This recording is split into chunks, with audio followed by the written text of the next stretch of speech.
going on, kiddos? What is going on? Oh, gotta take care of this black. Gotta take care of the black. What's going on with that? Why do I do that? Why do I do that? Why do I do anything I do?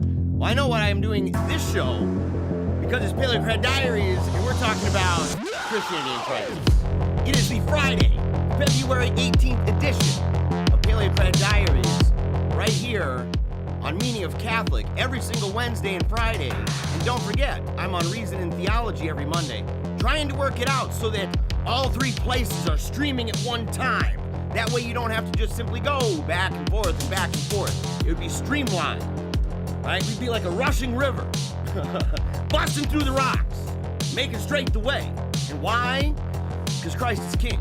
That's why. And we take a knee every single day. We make a resolution deep inside. Never give up. Keep on smiling. And remember that we too one day shall die. It's a big deal. It's a big deal. But what do we do in the meantime? Well, how then shall we live? Simple. Never give up. Keep on smiling. Memento mori. Dream bigger thoughts. Dream super big, super huge. Do what you love. Give it everything you've got. Thought, word, deed. Christ the King. Don't you love it? Don't you love your faith? Don't you love the church? Don't you love being a Roman Catholic? Don't you love it? I hope you do. I hope you do. I hope you're proud of your church. I hope you're proud of your traditions, proud of your faith, and that you stand strong in these tumultuous times. We're trying to equip you, you know. We're trying to equip you to realize not only what you believe, but what you don't believe. Why do you believe what you believe? Why don't you believe what you don't believe? And how can you communicate with people who may not be part of the church? How do you effectively communicate your faith and your practices? How do you do that? That's what we do here. And I gotta say, I don't normally, by the way, it's really good to see you. It's really good to see you. It pumps me up every single time we do the show. Remember, if you have not liked, commented, shared, or subscribed to Meaning of Catholic in this video, please do that. It's really helpful. It's really helpful, right? And if you would like to support the Apostolate, I really encourage you to do so. I got some things in mind that in promoting the Apostolate, because I love that people support PaleocratDiaries, right? And we have our Patreon. It's in the description below. And every penny that we get through this, through PaleocratDiaries, what I do here, every penny that we make goes towards my kids' education at Sacred Heart Academy. That's why I do the show. I wouldn't be even doing this, honest to goodness. I'd be doing other things, right? I'd be using my gifts and talents in other ways. But I decided, I thought it through, and we decided to send our kids to school. And I said, I'm going to do this program. I'm going to do this thing, right? And it's gone through kind of some various changes over time. In fact, I showed people over at our Telegram chat, and if you're not part of that, please check the description below. We have an Afterglow show. So after this, we have an Afterglow show where we continue the conversation. And I'm going to see if we can just do the novena to Our Lady of Victory in support of the Meaning of Catholic Apostolate, you know. But I showed them a video of how the Wolf Pack began and who was in it. And they didn't recognize any of the faces because it's changed. It used to be politics, and it used to be a lot of politics, culture, and religion. That was part of it, right? And from a uniquely Catholic perspective, but it wasn't a pro-Catholic show, right? It wasn't just theology all the time or apologetics all the time. And in fact, the beginning of the show was always just fun. We did, you know, reaction videos and everything else. But I really feel that in the history of my work ever, that it didn't really come to fruition, to really blossom into what I love the most until Timothy Flanders afforded me the opportunity at Meaning of Catholic to be part of this. And, you know, there's a history, and I won't even go in behind all that stuff. Just to simply say, when that happened, and it afforded me an opportunity, since then, a lot of things in my life have changed, and it's been awesome.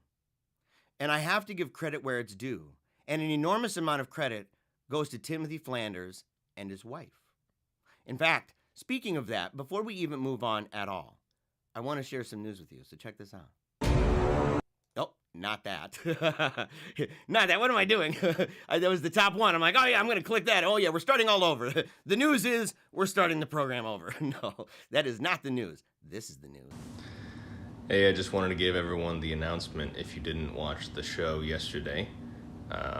But the announcement is that there's another Flanders coming into the world.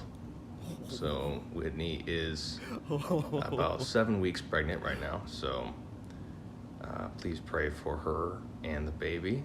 And that's the announcement. Thank God, Jesus is King. Yes. I hope you are so pumped for another Flanders child in the world, right? Making the world better all the time. How? You know, making some babies. Not just making videos. That's party music. Where's my sombrero? Where is my sombrero? I need it right now. I hope everybody's blasting their shofars right now in honor of the Grand Poobah here at Meaning of Catholic, because that is awesome news. I just found this out recently. I was kind of a little bit upset about it, I'm not gonna lie. Not that they had another baby. I mean, obviously that's some of the greatest news in the universe. And in fact, the future is gonna be very grateful for the fact that Tim and his wife are making some babies. And so I believe it. But no, I found out actually in a roundabout way. Somebody told me, and it was like, I didn't expect this person to know. And I'm like, what? His wife's pregnant? What are you talking about? But it's one additional thing to throw into what I want to say here about this, okay? So, you know, all the goofiness and stuff aside, I just want to be real with you, okay? And Tim doesn't even like it when I do this. He doesn't. Because he's humble. Because he's humble. And he's the kind of guy that is not going to get the most humble award and get it taken away the next day because he wore it to school and showed everybody. He's the kind of guy, and that is true of how many of us are the kind of people that would wear that on our sleeve, and even inside. You know, this guy, you know, I remember when he first started. I remember before he started doing this. I was his friend, you know? I remember conversations walking with him, talking with him outside after an event. We had this event at the Inquisitors. It's a group of guys that talk about tradition and various controversies, and they have lectures and stuff like that. And, you know, we're walking outside and we're talking. And I'm like, there's something about it. You know, you're around somebody in your life, and maybe you have people like this in your own life. I hope you do. That when you're around them, you just kind of think like there's something special about that individual, something different. And that if someone asks you, well, what does it mean to be Catholic? That you can mention that person. You can mention their name. And all of these memories will come to your mind about what it means to be Catholic. And you're following kind of this guy. You're saying, look, this guy, not following him in a weird way, but saying like, following him as he follows the Lord, saying this guy's trying his best. He's literally doing his darndest. And he's really, truly living it out. I see it during Mass. I see it every day. When you go back and look at the videos. Go back and look. And I've been on this ride for a minute. You know, there are people, admittedly, there are people on the channel who don't necessarily care for your boy. I understand that. But I've been here for a minute. I'm like, I think the 4th video on the whole channel. But go back and look. And see the consistency of Tim Flanders. See how many videos he's made. See how many of them for free that he's made. Okay? And realize that he has to wake up real early in the morning to do this kind of thing because he was doing a different job and other stuff. And that inspired me, actually. That inspired me to be a better worker. And I told him that. He won't tell you this. I'm telling you this. I called him and I said, dude, you're challenging me all the time to do better with what I do. To say, am I waking up early enough? Am I putting enough work hours in? Am I willing to sacrifice for the thing that I believe in and the thing that I want to do, the vision that I have for my life and for my family? Do I have the discipline? Spiritually, mentally, physically, do I have it? Not even close. If he's the standard, I'm not even close. He's a Clydesdale. And so I just want to encourage everybody. I've already gone way over on this, but I want to encourage everybody. I'm dead serious about this. If you think ever about, you know, you'd like to donate to PaleocratDiaries, for a while, I want you to prioritize meaning of Catholic. Just do it. Just do it. If you love this channel, and you love the stuff, if it benefits your life, and I'm seeing, look, and I'm not going to get into this controversy today. I'm kind of done with it, right? Because I feel like I'm waking up every day and my eyes are opening up, and I got, the lady from Misery over my face with a big fistful of Taylor Marshall shoving it down my throat, and everything. And I'm trying to get away, and I realize that the person broke my legs. I can't get out of here, right? But I can recognize in all that discussion, I can recognize that people have been greatly impacted by Taylor Marshall, and that it's been really difficult. And sometimes I don't emphasize that enough, to empathize with people and say, look, this guy, I never really was into that. I didn't even know who he was for a long time. And so, but Tim Flanders might be that to you. Meaning of Catholic as an apostolate might be that to you. The work of Tim's wife, in fact, putting together books and stuff like that and working on Our Lady of Victory Press might be that to you. And if so, just think about them. Pray about them. More than anything else, more than the Patreon, more than anything else. Pray. Share, like, comment, subscribe. Those things, because that's how you can take part. All right? That's how you can help this train keep on chugging. That's how. More than anything else. Prayer. Prayer. And that's why we're going to, after the show, the Afterglow, make sure to check in the description below the Wolfpack chat. We have an Afterglow party. Last Wednesday, we shared audio clips from the quotes that I promised I would, those ragingly heretical, blasphemous, in fact. We had to, I stopped the audio at one point because I said, I don't even want to hear what they have to say about Jesus in our Lord in hell. That's how it was so bad. I'm like, I'm not even doing it. Enough is enough. We get the point. This book that we're talking about is very well documented. We've heard it. We've heard those terrible things in their own words. Enough is enough, right? But the Afterglow show, we're going to talk about the episode more and other things, kind of more of an open forum. And last time, I think it went like an hour and a half. So we just leave right away. Just as soon as the show's over, you just go right over to Telegram, hop in. We had more people in the Telegram chat last time than we'd ever had. We had more live concurrent viewers last time on this show than we ever had before. So we're grateful for all of that. But just keep them in prayer. We rely on it. And that makes you a valuable part of this. You're not just a spectator. You're not just somebody just watching, even the lurker. If you're a lurker, and I know you're out there, you're not commenting, you're not a part of the wolf pack, you're not part of the Patreon, you're a lurker. But if it's something that's impacted your life and you're continuing to pray for the apostolate, you are a valuable part of it. You're a valuable part of the mission. And we're really grateful for you. We're super duper grateful. Speaking of people we're grateful for, let's go over here. Let's go over here. And by the way, Tim, please forgive me.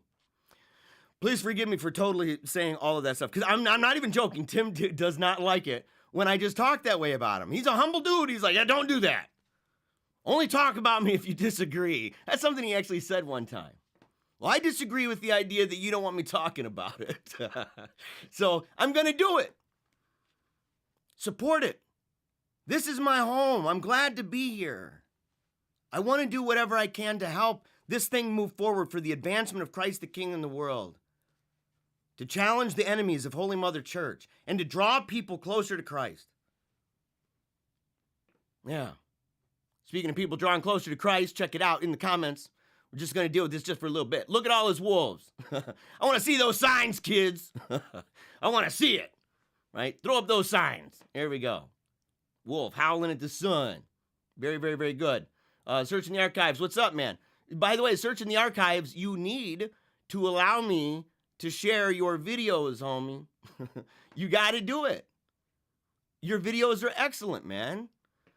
I'll embed them. I'll share them in a live show. Yeah, you got to do it, man. Yeah, Hallelujah says Jeremiah was slain in the spirit. I have before. I have been many times, in fact. I would dare say probably hundreds.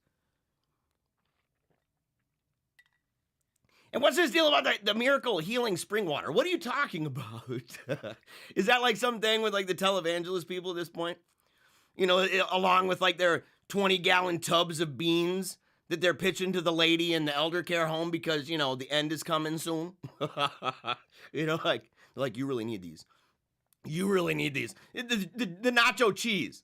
And they're all looking over it as they're mixing it, and they're like, oh, yum, that looks so good. They're like, oh my gosh, I can smell it. Oh, yeah, get down there. And they got the big plastic bucket, and they're like, ooh, yeah. And old Edith and Elmer, they're watching in the old person home, and they're like, I need to get me some of those. Get me some of the nacho cheese. 20-gallon bucket. And you're like, where are you going to store that, man? I'm going to go dig a hole. Okay, I hear you. I hear you, Gramps. I hear you. Let's see. Somebody asks, is that music 9 Inch Nails? No. No, it is not. No, it's called Danger Snow. And it is a free song that you can use in the YouTube library. I used to have the link in the description below, but just look up Danger Snow, and you'll be able to find it. Also, I played Mariachiando, and then the alarm system that we do, that's the Kreuzberg Knights. Yeah, let's see. Let's go, people, become Patreons. Anthony Abate. Dude, thank you, man. And by the way, throw up your website, right? Your YouTube channel, man. That dude does some cool stuff. That guy's got a good heart, man. You want to talk about a guy, Glad Trad Central. Glad Trad Central. That guy's got a good heart, man. He's in the right place. And he's connecting with people, and it's awesome. And so make sure, he does great interviews. I made him cry. I had to tone it down. I'm like, I don't want to make this, totally wreck him. I'm like, dude, you need some tissues. No, but he's just a great guy with a good heart. He's a lot of fun. I loved his video. I got kind of hooked on his stuff when I saw a video he did about like advice to husbands or whatever. Dude, it was great, man. So yeah, make sure to post that link in the comments. Kevin says, thanks, Jeremiah, for the last show. I did have a conversation with my local priest in the Novus Ordo Mass. I go to his reverend, and when he speaks truth, the bishop comes after him hard. I have his back. You know what, bro? Yes. And we have conversations of that nature. We've been having them a lot. In fact, we had a discussion yesterday, Eastern Orthodox question and stuff, and went back and forth over a number of questions. And we talk about the issue, and people will ask, how do you think situations should be addressed? And I always go back to Leo XIII, St. Gregory the Great.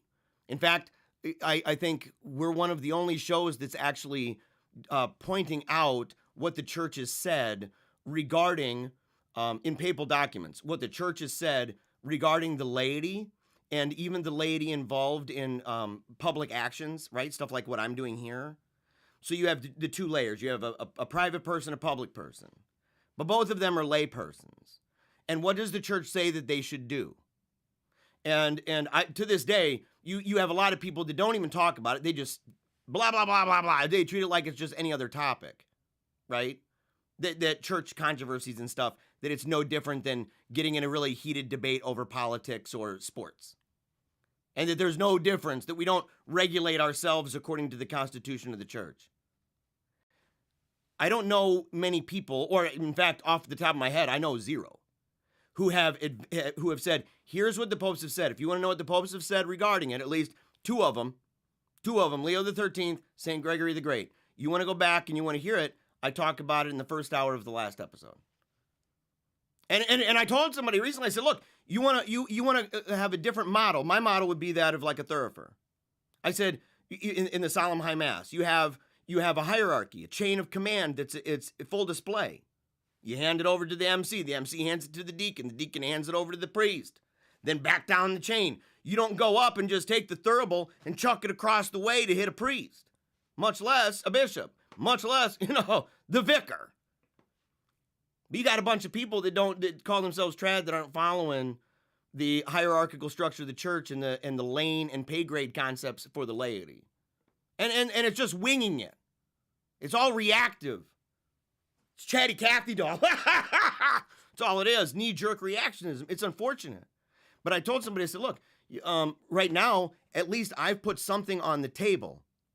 And if you say, well, I think our situation is totally unprecedented and unique, then what they're really saying is, I don't have anything to come back at you with, but I don't think I have to because we're so special. I hate to say that, but it is true. You can't beat something with nothing. And right now, we're putting down something, and the people who don't like it are putting down a lot of blah, blah, blah. Do better. Let's see here. Ken says, I'm so glad I found your show. Thanks. I can't move like a lot of other shows state. Thank you again, Jeremiah. Yeah, there's a lot of people that say, you should move. No, you're good. You do what you do. God put you there for a reason. It's not an accident. It's not an accident. And that doesn't mean people shouldn't move and it's like some fatalistic thing. But if you're not able to move, sit there and say, if you believe that that's what you're supposed to do, save up for it, make plans. But don't be like a word faith weirdo, right? and don't be one of those that's like, well, you know what? I'm not going to go at all. No, that's not right. You have an obligation. Yeah. I'm proud of you, bro. Yeah, and thank you, by the way, for watching the show. I'm glad, I am grateful that you have appreciated it. Don't apologize for being late. Jeremiah always is. That is a mod. Why? My mods are the worst. They're so rude. They are so rude. Let's see. Rachel says Tim Flanders is a real treasure. That is an understatement, but true. Yes. Totally an understatement, but true. Let's see. Searching the archives. Jeremiah, you're 100% allowed to share any of my videos anytime. I appreciate the nice comments. I appreciate the good videos. You're really good. And I only wish you the best, dude. You got a really good thing going. Anticipate that next Monday, I'll probably even start on Reason and Theology. I'll probably incorporate some of those because they're short. It makes it really easy too because they're not super long and they're engaging. So we'll go ahead and do that. Colin McNamanon? Yeah, McNammon. McNammon. You're killing me over here. It's like far enough away, and it's all little. I'm not looking on the screen. I got this little itsy box on here. I can't read. I'm like, well, what's that? Yeah, so we're just going to say Colin. We're going to say Colin. I got away from the charismatic movement years ago. It was good while it lasted. True devotion and faith is what's required. I'll tell you that. I'm glad you brought that up because it's easy for people to lump in word faith with just charismatics, and there's a difference. Kind of like, it would be like saying that the charismatics are snake handlers. You're like, well, snake handlers are Pentecostal charismatic, but that's not the same as charismatics are snake handlers, if that makes sense, right? Let's see. Peter says, I found Catholic charismatic renewal is completely alien. I would love to have a conversation. In fact, me and Catholic, we have one. You can go back. Tim interviewed me about my views on the charismatic movement. We talked about the charismatic history. We also talked about it during the episode on the Enthusiasm series, which you can go in the playlist for Jeremiah Bannister. We got to do one for Enthusiasm. I have too many people complaining. They're not happy. They're like, I want to just go and just see the Enthusiasm series, or I just want to go and see the Lausanne series. But I have to go through all this stuff, and it's kind of, I don't know what's up with that kind of thing. And so we talked about it during the revivalism episodes, and we'll talk about it again because eventually I'll do a series on revivalism, right? Talking about God's generals, talking about so-called God's generals, talking about the tent revivals back in the day, talking about the revivals of the 90s, the Toronto Blessing, okay, stuff like that, the Pensacola Fire kind of thing. I was very involved in that community of people. So, all right. Just, let's see. Shane B., should we as Catholics be more critical and outspoken against Protestants? It seems like our passivity and tolerance of them has led them to stealing Catholics away from the church. I think that we need to, I think that, there's this like overemphasis, right? Where the idea is like, well, we mainly want to deal with encounter. And you say, yes, that's important. But I think at this period in life, I believe that the role model for dealing with this sort of thing on an apologetic level, for me, there's two of them, and you can probably guess who they are. St. Francis de Sales and Ronald Knox. Both of them robustly Catholic, both of them gentlemen, both of them well-read, well-versed, both of them focused on encountering the common person and dealing with things in a way that's more basic. Protestants are not stealing away Catholic people because of deeply intellectual arguments. It's not that. And most of the people are Johnny Q, Sally Sue that are leaving. So you say, well, how do we best deal with Johnny Q, Sally Sue? Well, you can begin, in fact, by going and checking out the videos I did on the apologetics of everyday life, for example. In fact, almost the entire Lasant series is just a practical guide for apologetics in everyday modern life for the Catholic person. And how do we do that? What are the best means by which to speak to people and to encounter, to deal with them face-to-face conversations, at the same time bringing a rigorous defense of our faith and living it out. And not getting wrapped up. In fact, I'll say this, the last thing I'll say about it. I think one of the things that we have to do is we need to get away from monocle man. Monocle man, what I mean by that is we have this thing where when we debate with other religions or we debate groups that are against Catholicism, even when they're claiming to be Catholic and stuff, that when you talk to them, underlying all of their arguments is a concept about authority.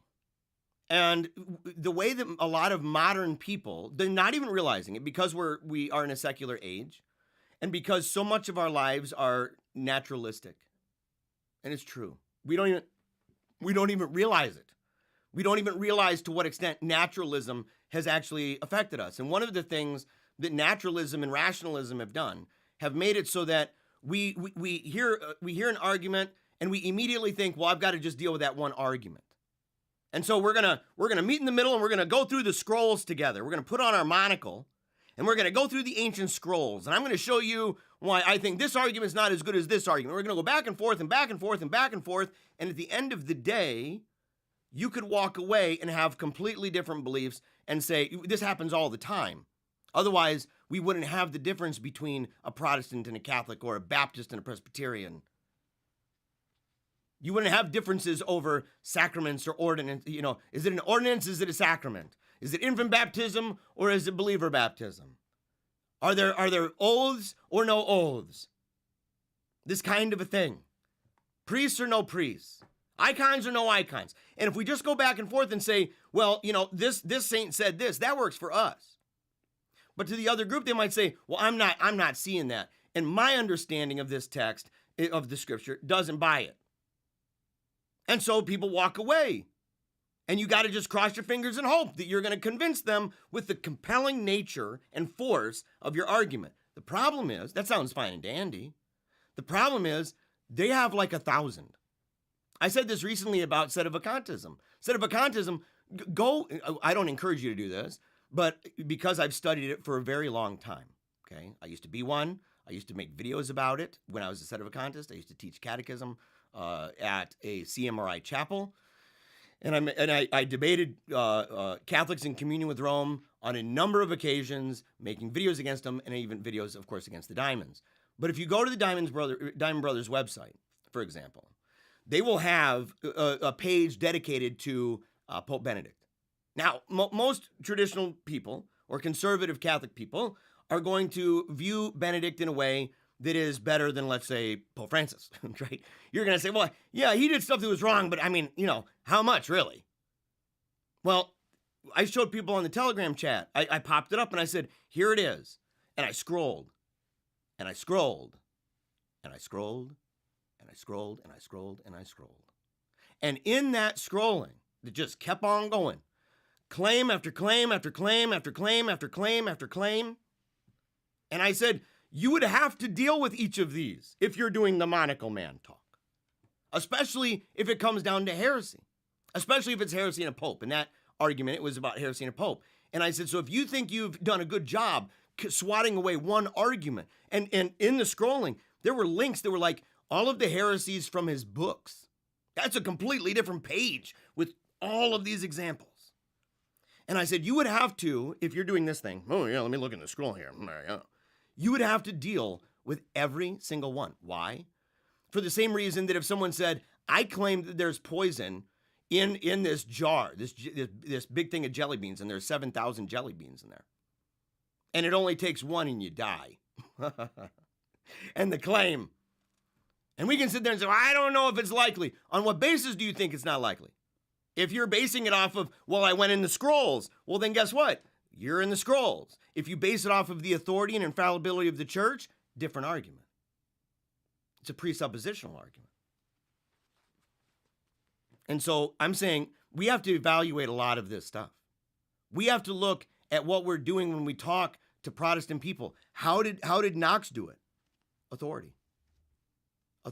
How did St. Francis de Sales do it? Authority. Period. He called it the invincible argument. And that the consequences were inescapable. Yeah, it's what it was. Matthew 18. Consequences are inescapable. People saw it yesterday on display, talking about ecclesiology with the Eastern Orthodox. And the idea that there isn't an Eastern Orthodox church. There are Eastern Orthodox churches. In the strict sense of the word. Right? So I think that there's things that we can do. And that's one of the things, it's what we do here. We're trying really hard to explain how you can love a person and still debate the daylights out of them. How you can care about them like St. Francis de Sales did, dedicated his entire mission in the Chablais. His entire mission was dedicated to love. The whole thing, from beginning to end. Brutal apologetics. Just crushing debates, crushing Calvin, crushing Luther, Zwingli, the whole gang, just blam, blam, blam, blam, just constantly crushing them over and over out of love.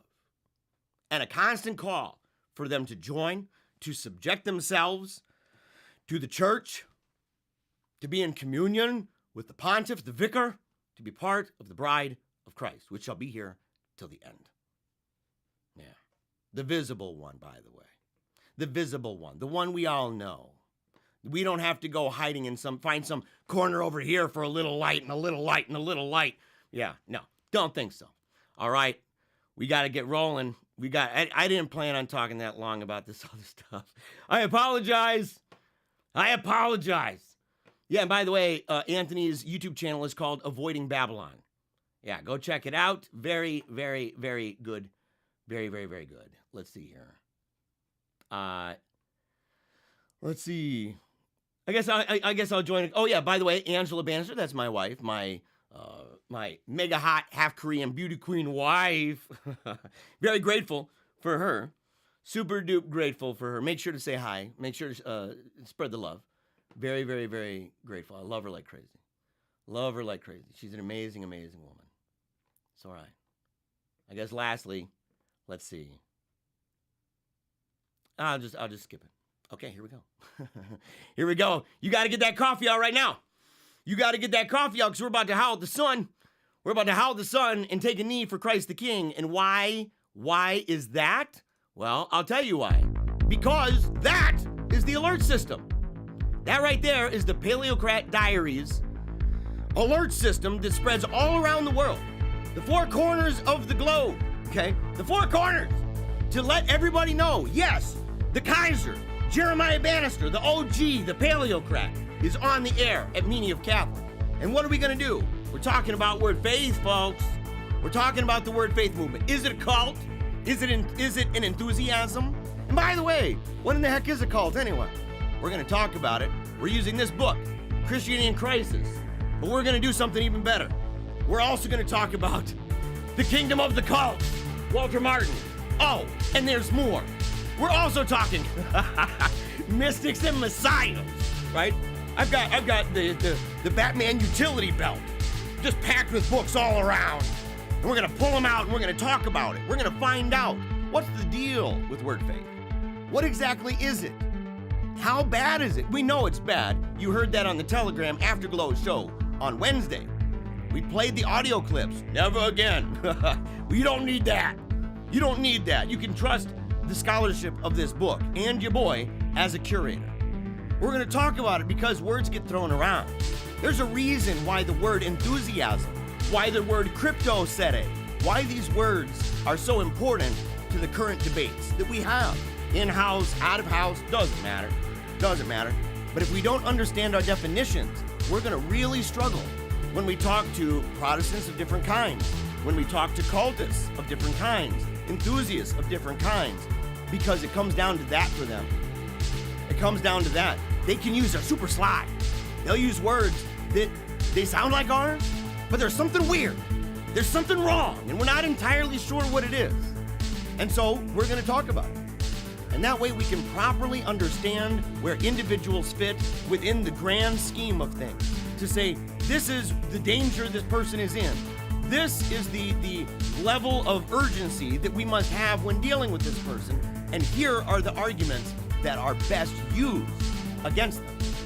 And not just arguments against them, but the argument that at the end of it all compels them, implores them to take a knee for Jesus Christ and get in that confession line. Become a Catholic today, like right now. And so that's what we're going to do, right? I want to thank everybody once again.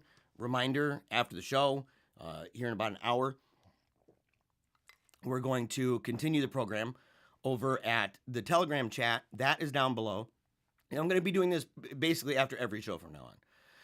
Every show, we're going to have an Afterglow show. If you've got questions and comments that may not have been addressed during the show or after the show, because I try to keep up.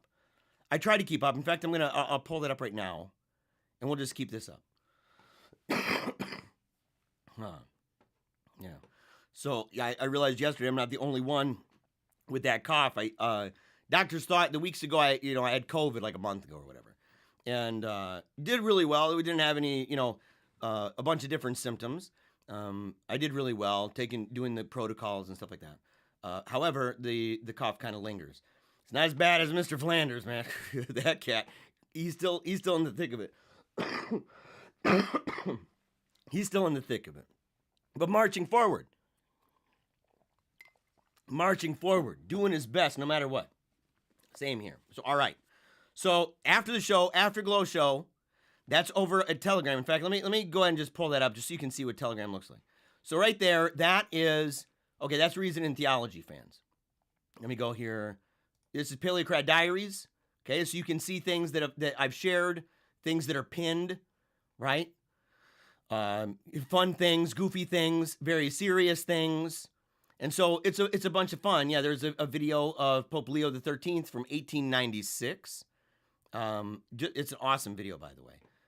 And there's a reason for it's in history, right? I forget what it was. If it was the first prominent person, I don't think so. I forget, but there was something significant about this particular thing, this particular appearance of Pope Leo the 13th, 1896, on camera. Okay, so it's kind of fun to see them moving around, But anyway, so we have that. Of course, we have our PaleocratDiaries, the Wolfpack chat. Okay, so that's just a conversation that just goes and goes and goes and goes and goes, and that's all over the place. We have the atrium. Okay, so we have that. There's atrium, yeah. And then we've got let me see here, the Wolfpack prayer chain. And this is important. Why?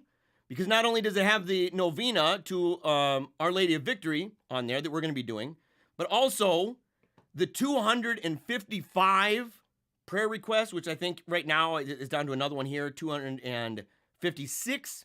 If you include the novena, 257 prayer requests that we remember offhand that have been submitted to this group, to our prayer chain. So you say, man, I wish I was involved with people who pray every day for the group and stuff. What are you doing? It's right there. The Wolfpack prayer chain. Go check it out. That is the core of all the stuff that we do. Super excited about that. Super, super, super excited. So make sure to go over to that. But that's where you're going to have the live chat. It's like Skype, but you don't have to be on video. It doesn't have to be video. You don't even have to talk. You can just join in and listen. It's a lot of fun. So, all right, let's get this back up. So, all right, the question. We talked last episode about the word faith movement and some of the very, very, very blasphemous and heretical things that are taught, and how it's easy for a lot of people to just kind of wrap it up with the funny slogans that we have, right? The name it, claim it, tag it, bag it, flab it, grab it. That crowd, come on now. You want that Rolls Royce? You got to see it in your mind. speak it with the force of faith. That kind of thing. It's easy to see that and to see the glitz and the glamour of their sets on TBN and to think that that's really all it's about. And most of us aren't tuned in for long enough to really catch on to the extraordinarily wicked things that they're teaching about God, about man, about the Lord, about the crucifixion, about salvation, about, well, tons and tons of stuff, tons of things. It literally is a wigwam of heresies, okay? But the question then arises, is it a cult? And we're going to talk today a little bit about what is a cult? You know, people throw that around all the time. It typically is, in many cases, just a knee-jerk reaction to a group that they don't like. Typically a small one. Typically a small group, right? Or a fringe belief system that's on its own, a lot of times with a charismatic leader of some kind, with a very strong authoritarian head, right, that says there's a lot of power in that person that affects people's lives, that sometimes they'll completely separate themselves from their families, from their friends, that it changes their life dramatically. But I don't know if you've caught it yet, but that description can be the Catholic Church. And in fact, to tons of people, in fact, the first anti-cult crusade that was ever done, ever, in America, the first highly organized anti-cult movement that resulted in magazines, political parties, political candidates, right? All these things, anti-Catholic. And they were using those arguments, separating families with nuns and priests, totally radically changing people's lives, telling them we have a strong leader at the top with authority, not just over an individual, but over the world. The kind of stuff that says, yeah, man, you know, the way that it affects even the procreation part, the sex nature, right? The nature of sex and the role of sex within the group. And you go, well, how's that? And you go, well, dude, look at the way that, how many babies? Look at that. Getting down to the nitty gritty. The idea about contraception. You say, you're not allowed to do that. You're not allowed to divorce. It's a cult. It's a cult. But if we just base it off that definition, we there's some problems. We struggle. So we're going to talk about it actually from a couple different books.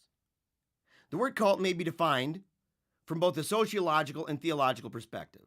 Okay? So we're going to talk a little bit about the theology of it first.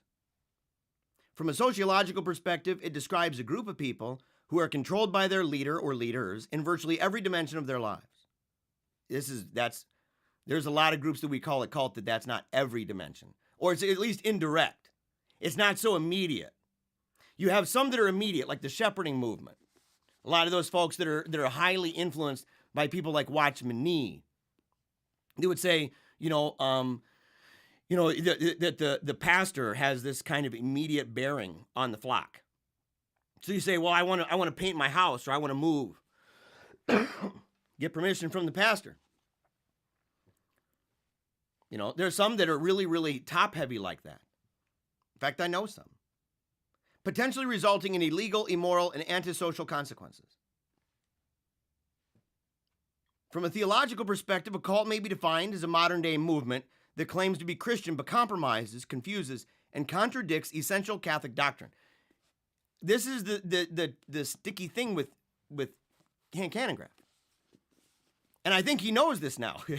In fact, I wonder if in the future if he's going to change any of this, because he is Eastern Orthodox now. When he wrote this, he was a Protestant. And so you say, well, that's kind of weird. It's a modern-day movement that claims to be Christian but compromises, confuses, and contradicts essential Christian doctrine. Says who? And this is a weakness of the Protestant apologetic or the Protestant anti-cult community, is that it's all arbitrary. Because you could say, well, one faith, one Lord, one baptism. Did Hank Hanengraaff believe in infant baptism at the time? Did he say that the reformers were confusing things, or that the Anabaptists were confusing things?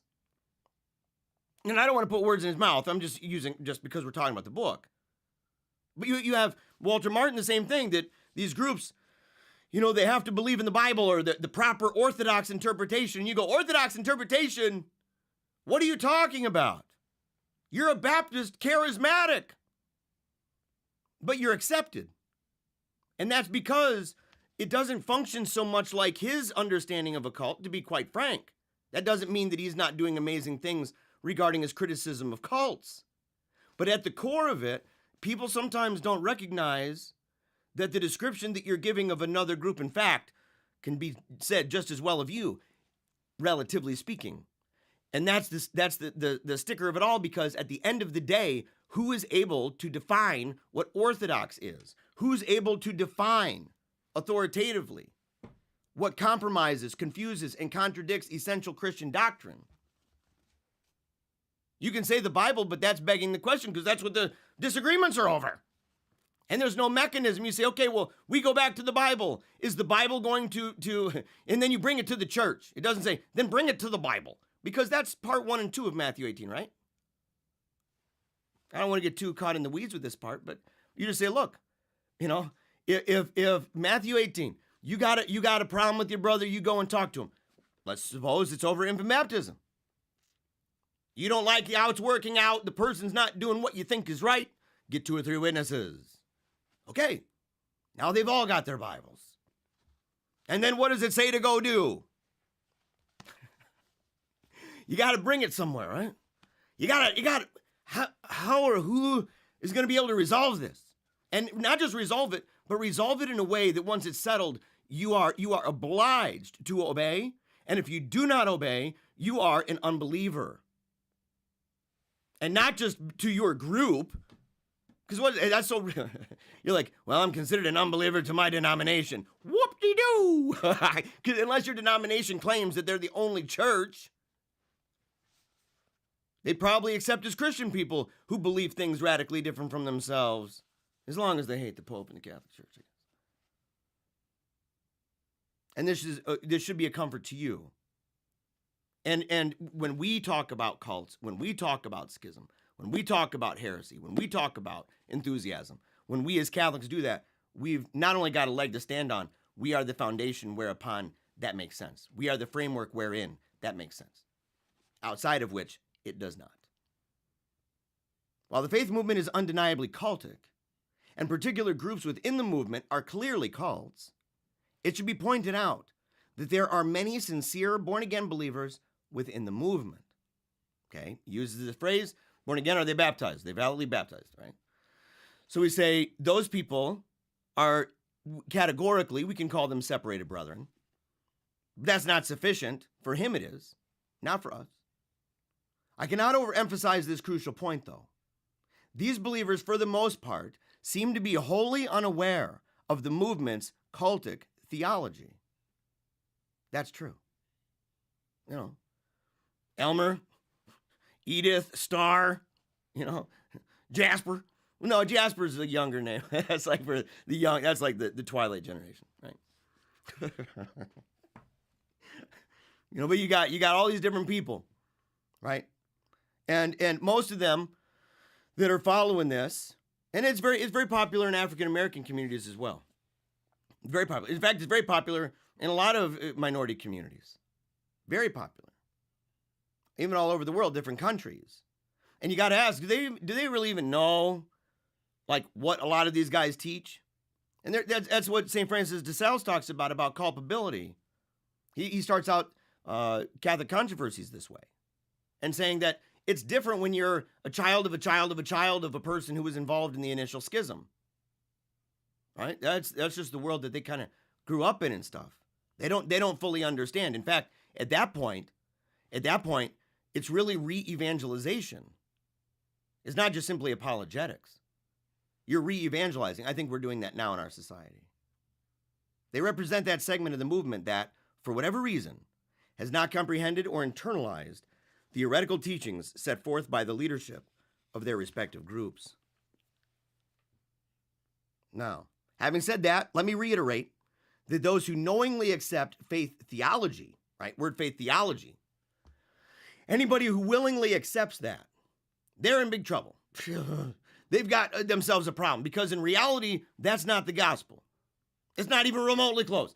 As I said, when we played that audio, there were people that had to leave that said, I can't actually stomach this anymore. It's making me nauseous. I can't cope. It's so bad. Vexed. vexed. But what is meant by the term cult?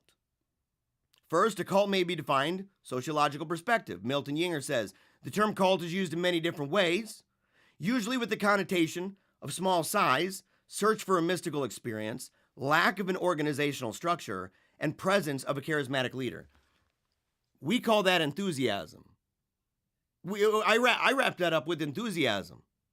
That a cult can develop out of an enthusiasm. But that an enthusiasm is not necessarily a cult. It can be cultic, but not necessarily a full-blown, full-throated, card-carrying cult. Full-blown AIDS cult. Right. Let's see. According to religion observer J. Gordon Melton, the 1970s saw the emergence of secular anti-cultists who began to speak of destructive cults, groups which hypnotize and brainwash recruits, destroyed their ability to for rational judgments, and turned them into slaves of the group's idea and their leader. Deceptive and manipulative, the group's leadership exercising a kind of control over them, over every aspect of their lives. They're normally cut off from their associations, as we said, relatives, friends. They're expected to give full devotion to the group, loyalty and commitment to the cult. But here's where it gets tricky. And here's why Catholics are best fitted and best suited for these arguments. A second way to define it, theological, a pseudo-Christian group. Denies one or more of the essential doctrines. Denver Seminary professor Gordon Lewis put it this way. A cult, then, is any religious movement which claims the backing of Christ or the Bible, but distorts the central message of Christianity by 1, additional revelation, 2, by displacing a fundamental tenet of the faith with a secondary matter. Do you spot the difficulty here? Right? And people can function. It's like saying, well, there's a lot of people with a messed up wheel, right? They're apologetic car, right? They've got this kind of junky, van. It's kind of broken down, like one of the wheels is off, and so it's just grinding and there's sparks flying everywhere. And you're like, that thing, while being completely whack, is still able to do an extraordinary amount of damage to the cults.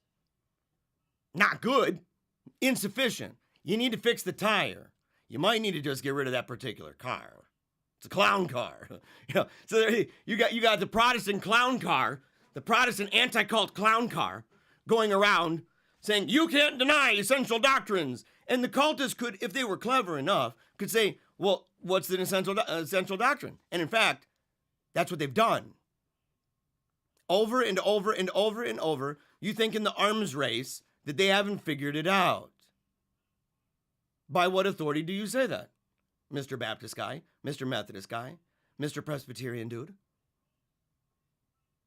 And so they would say, look, how do you determine that? By what standard? The Bible. Well, we're using that too. But we don't like the way that you're talking about it. That's not the real version. And you have to pull, the cultists could pull a St. Paul and say, I'm on trial over the resurrection. They could say, I'm on trial over baptism. I'm on trial over ordinances. Walter Martin added, a cult might also be defined as a group of people gathered around a specific person or persons misinterpreting the Bible. Luther, Calvin, Zwingli. This is what I'm saying. Wesley. Is the level of self-awareness is wild when you read this stuff. It doesn't mean it's not valuable. In fact, it's highly effective. Some of their debates are extraordinary. To listen to the debates, for example, that Walter Martin had against various cultists. At the same time, there was a serious lack of self-awareness. A grotesque amount of cognitive dissonance.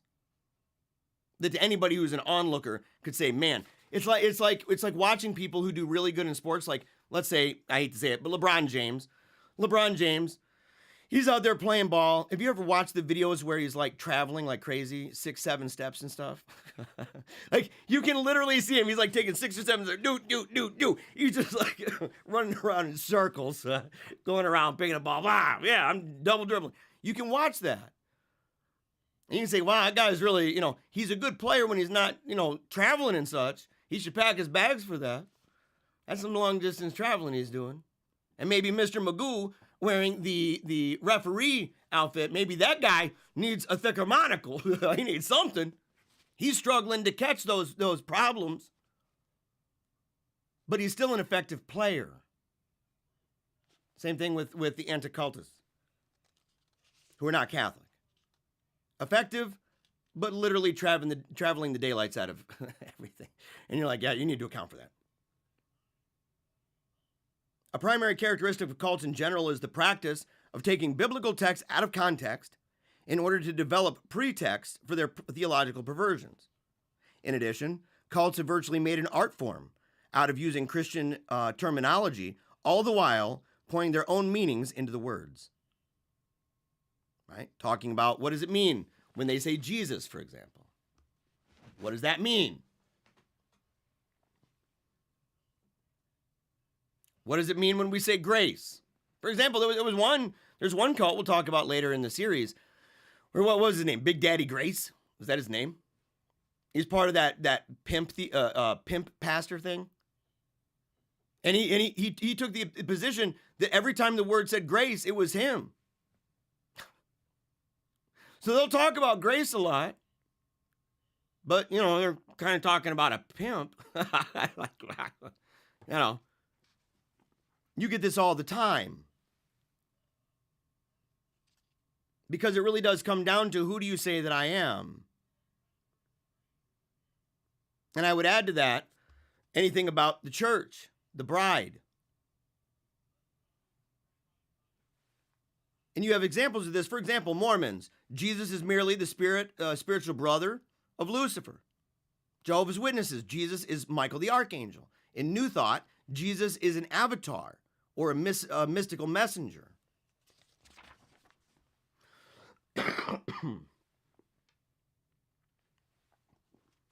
And the thing is, Word Faith puts it at an even lower level than that.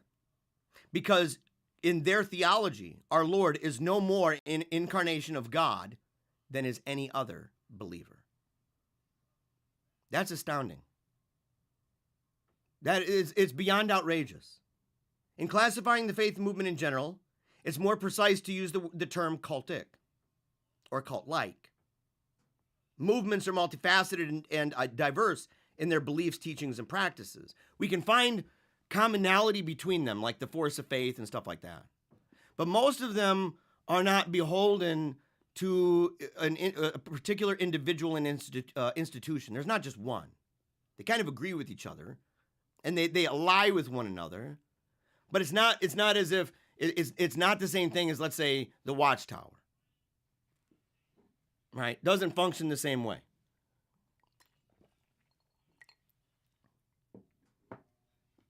But if we're talking, for example, Kenneth Copeland Ministries, headed by Kenneth and Gloria Copeland, it bears all the marks of a cult. First, it has a formalized hierarchical structure. It boasts of a centralized organizational facility, and it is equipped with a publishing arm complete with a distribution mechanism. That's a risky definition of a church, of a cult. It is. For a Protestant, as I said, I would love to talk to him and just say, do you see now some of the issues with this? Furthermore, fervent followers consider the Copelands to be the final authority in matters of faith and practice. But is that a formal thing? In combating the errors that confront Christianity, it's more important to understand that all errors are not created equal. Some are clearly more damaging than others. You have some that are outright silly to some that are just gravely serious. I mentioned it on the last show. It's silly to drive by a Kia dealership and name and claim and plead the blood over a car and say that dealership is going to give you the car. That's silly. It is, however, not silly if you're having conversations like we also mentioned last time, where if a person's child breaks their leg, and it's wicked bad, we're talking like major time broken. If a person refuses to call the doctor, thinks that is a lack of faith, to call the doctor. Wicked scary, dangerous, gravely serious. And that's just talking about the how people put that into practice. Now, oh, hold on. He has a second part on this that's actually rather short. Let me see here. He wants to make crystal clear that the issues discussed in this book do not involve an in-house debate among committed Christians over such matters as the perpetuity of spiritual gifts.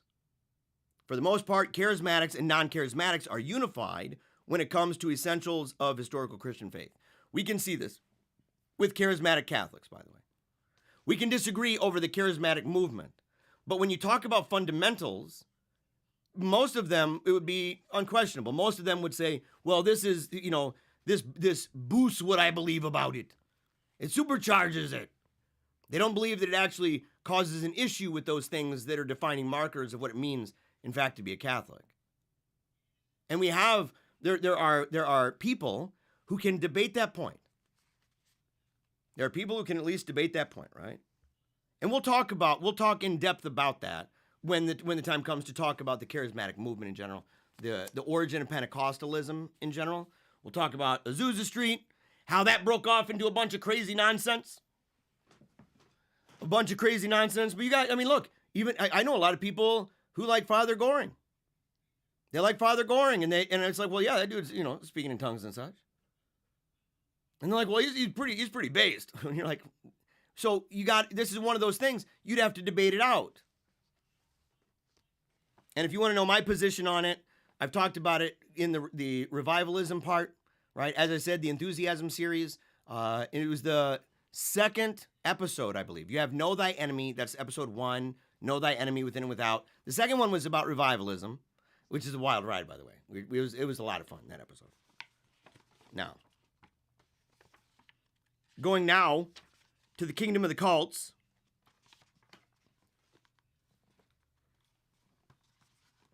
Different parts in here that I wanted to address that add to what we've said so far about addressing whether or not the word faith is a cult. For starters, it's not my desire, and again, we're reading for this part, Kingdom of the Cults. We're making good time too. And if you want to comment anything toward me today, please do at Meaning of Catholic. In fact, if somebody can just do that now, you can see, just as a test, it'll show up on the screen how I see it. So I'll be able to see the question or the comment. So if there's something that you would like for me to see, a question or a comment, doesn't matter, I'll read them. If there's something you would like me to see, make sure to do at Meaning of Catholic, right? The Meaning of Catholic, direct it toward the admin, and I'll be able to see that. It'll stand out. You'll see an orange box, okay? But it's not my desire. It's not my desire here to, and I agree here with Walter Martin, in any sense to make fun of adherents of a cult system, the large majority of whom are sincere, though I am not averse to humor when it comes to underscore a point. So I just want to say, I hope that people aren't taking it too personally. That people, because we're going to laugh, okay? Throughout this whole series, we're going to crack up. And right there, a Meaning of Catholic testing, there you go. And so you're going to have it. You're going to have it, man. Yeah, the Padre Pio gloves, by the way. My wife made these. Yeah, I saw that. I had to say something. My wife made them. Yeah, it keeps my hands warm. Yeah. But we're gonna laugh. We're gonna joke around. We're gonna have a fun time. It's PaleocratDiaries. Give me a break. It's totally true. You know it is, right? We're always having a blast, laughing and giggling and having a good time. We're glad trads. In fact, this is the flagship, I think, at this point. Strangely enough, didn't try to make it that way. Kind of worked out that way though. This is the HQ. It is the flagship for the glad trad movement. It just is. It just is. But a study that calls is serious business. So we got to deal with it. And we should like to make clear that in advancing criticism of some of the views of liberal scholars, and I would add Protestant scholars, in the field of cults and isms, I do not discount their many valuable contributions. My approach is quite honestly theological in its orientation. I agree with him on this. With the aim of contrast and reaffirmation in view. Dr. Jan Van Balen is correct when he says that the cults are unpaid bills of the church. I think that's something that could have been said out of Knox, to be honest. They are this and much more. For they're a challenge to the church to affirm once again the great principles and foundation of the gospel of Christ and to make them meaningful to the present generation.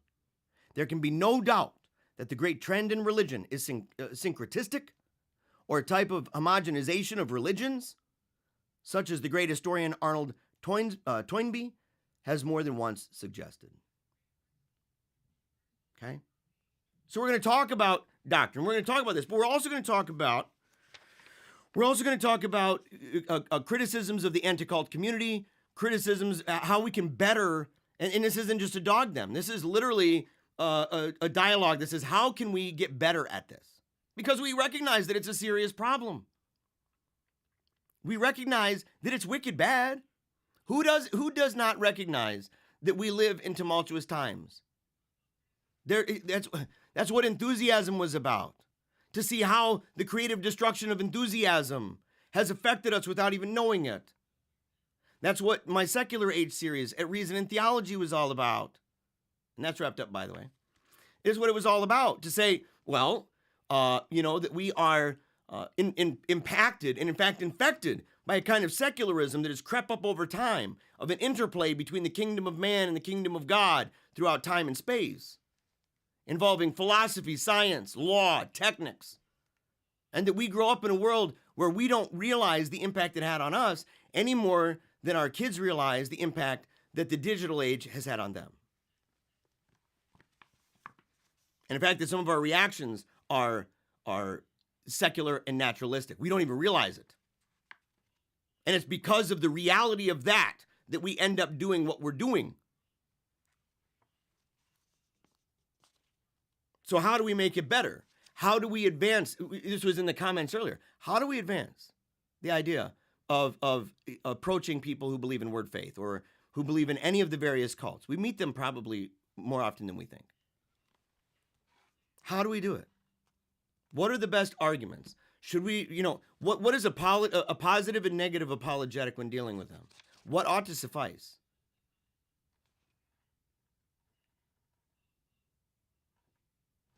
We should have love and compassion. It's easy to forget that, isn't it? It's easy to forget when criticizing people that when we're criticizing groups that we like in our modern age with the buffered self that's extra buffered online, by the way, because we have that distance, that space between ourselves and others, where we're willing to say things we normally would not say to their face. I can imagine there being a case to be made that that's better. But the idea of the way people talk to each other. So many times people have said something that I'm thinking to myself, if they said that face to face with me, I would punch them in the face. Karate chop them in the neck. Say, bro, you're wicked bad, homie. How dare you? I would do a how dare you. How dare you? Whack, whack, whack, right to the neck. Yeah. But we do that. And it's easy to just label them as wicked bad. And that's one of the reasons I emphasized in enthusiasm, emphasize the idea of otherwise good people, otherwise good things taken too far. This is a twist on that. This is where it goes too far and it's no longer an otherwise good thing, and you're starting to see the creation of a bunch of really bad things.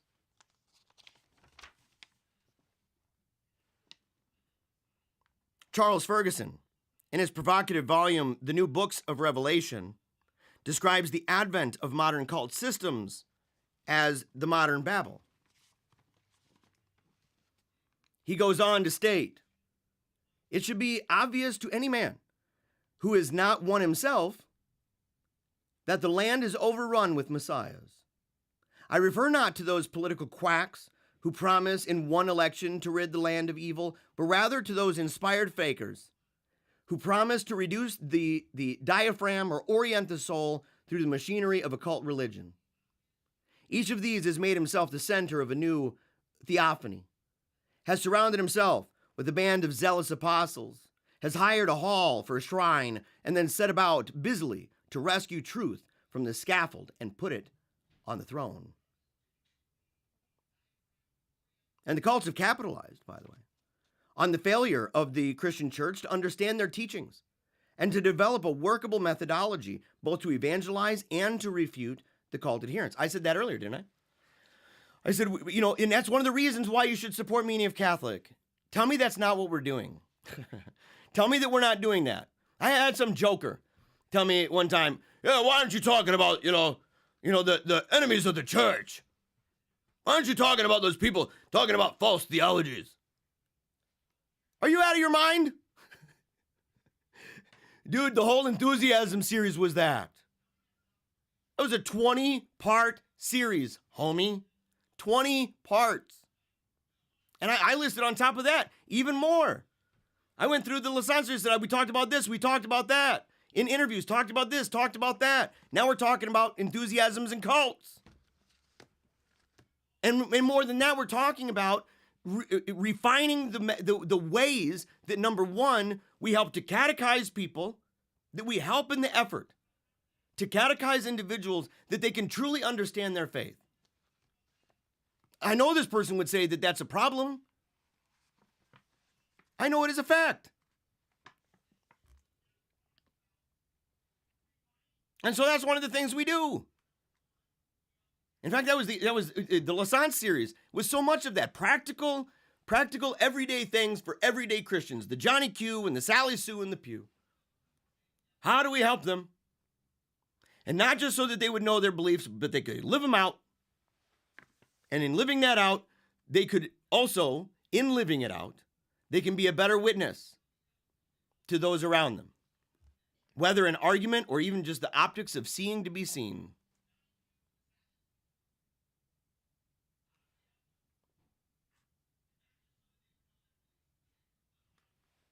The problem is complex. There's no simple panacea.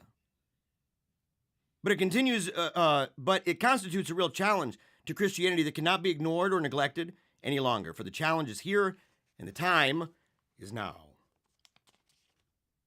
And we got to realize the language barrier. There's a language barrier at play where we have to really understand what words are meant. What do we mean by words? What are our views of these words? How do we understand them within a system? That there's an interplay between them, that we understand them through that interplay. It's not isolated. We define words with other words, by the way. Writing in Eternity magazine, Dr. Bernard Ram calls attention to this particular fact, right? The language problem. When evaluating the theological system of the late Dr. Paul Tillich, leading theological luminary of our day and former professor of theology at the University of Chicago's Divinity School. Dr. Ram charges that Tillich has so radically redefined standard theological terms that the effect upon Christian theology is nothing short of cataclysmic. Quote, such biblical notions of sin, guilt, damnation, justification, regeneration, etc., all come out retranslated into a language that is foreign to the meaning of these concepts in the scriptures themselves, as well as in tradition. That's one of the difficulties, of course, with Protestantism. They have a different lexicon. There is no standard lexicon. You wouldn't be able to have a Protestant dictionary. You wouldn't be able to have that because they would understand so many things in so many different ways. And if they set up an authority to say, no, this is what it is, you must describe it this way, you would have people debating it. It would be the outcome of that would not be based on the inherent authority of the group, but on a conventional agreement. That's it. A student of cultism, then, must be prepared to scale the language barrier of terminology. First, he must recognize that it does in fact exist.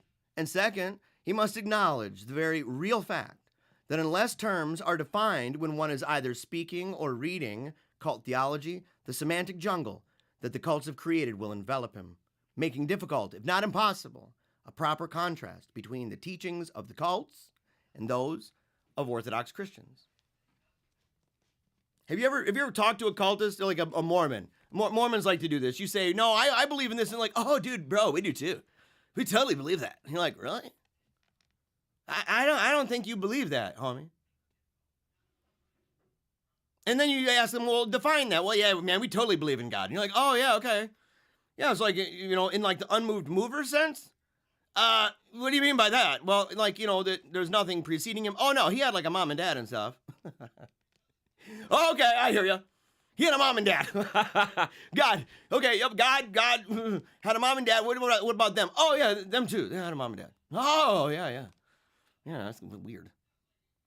That's not just weird, man. That is literally an infinite regress. That is wacky tobacco. Nation of Islam. Yeah, we believe in the Messiah. You're like, oh, really? Yeah, okay. Our Lord, Jesus Christ. Oh, no, man. Louis Farrakhan. What? What? What are you talking about? Yeah, Louis Farrakhan. Haven't you read? We'll talk about that. That's some weird junk. That is very bizarre. You want to know a really curious religion? I'm not surprised it hasn't caught on more. I mean, it's kind of what happens when you describe, a lot of people on the planet as being diabolical and having a mothership, or a mother of planes up in the sky, mile by mile squared, floating up with a cloaking device. The moon being a product of dynamite in the ground. And a chapter, the very first chapter of the book, the Letter to a Black Man. Is it Letter to a Black Man or Message to a Black Man? Yeah. Elijah Muhammad. The very first chapter is some of the most elementary mistakes about the Trinity that I have ever seen in my life. It literally is at that level, and I don't mean to dog anybody here, but it is literally at the level where you got to really start considering the possibility you got to call special ed. I'm not even joking. It's bad. It's debilitating. Yeah. Catholics believe you divide God in 3 parts, 3 pieces. What? You got to say God has hands, and that he has a mouth, and that he speaks, and that he has breath, but you believe in his spirit. That's impossible. You have a spook God. Your God can't have any of those things. And you're like, well, yeah, it's kind of funny. You don't even understand how that works. Your scripture also says he has trumpets in his hands. So, like, is he, walking around like Edward Scissorhands with some trumpets? Like, what's wrong with you? Cool, crazy paints. But they use the same language. Our Lord knows how many fruitless hours have been spent attempting to confront cultists with the claims of the gospel, when 5 short minutes of insistence upon definitions of the terms employed in conversation would have stripped the cult theology of one of its most potent tools, and that's theological term switching. And people become discouraged. Cults they love surprise. They love surprise. Ta-da! Look, we actually believe this. You're like, oh, yeah. You guys believe in communion? They're like, oh, yeah, man, totally. We're so hardcore about communion. You're like, oh, okay. So you start talking about communion. They're like, oh, no, it's not like the real presence. And we use water, by the way. And you're like, what? How's that?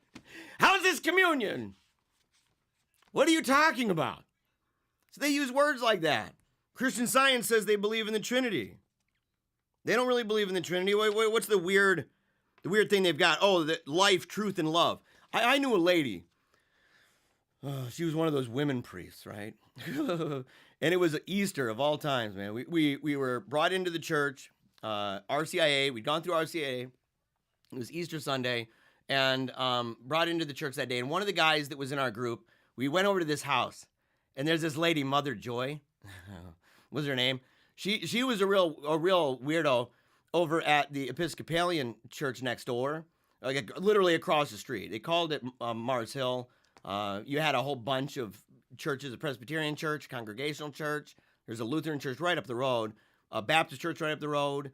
All these different ones, Episcopalian and Roman Catholic. It's like, so there's all of these churches all over the place, right?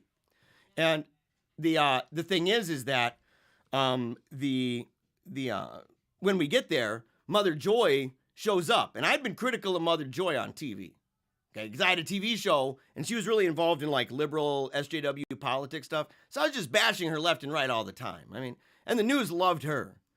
The news loved her. Anytime she spoke, especially about feminist causes and stuff like that, they had a picture of her. She had her fist in the air, and it said something like, we have the power, and I'm like, Shira! It was totally making fun, and it was a pretty well-recognizable show locally.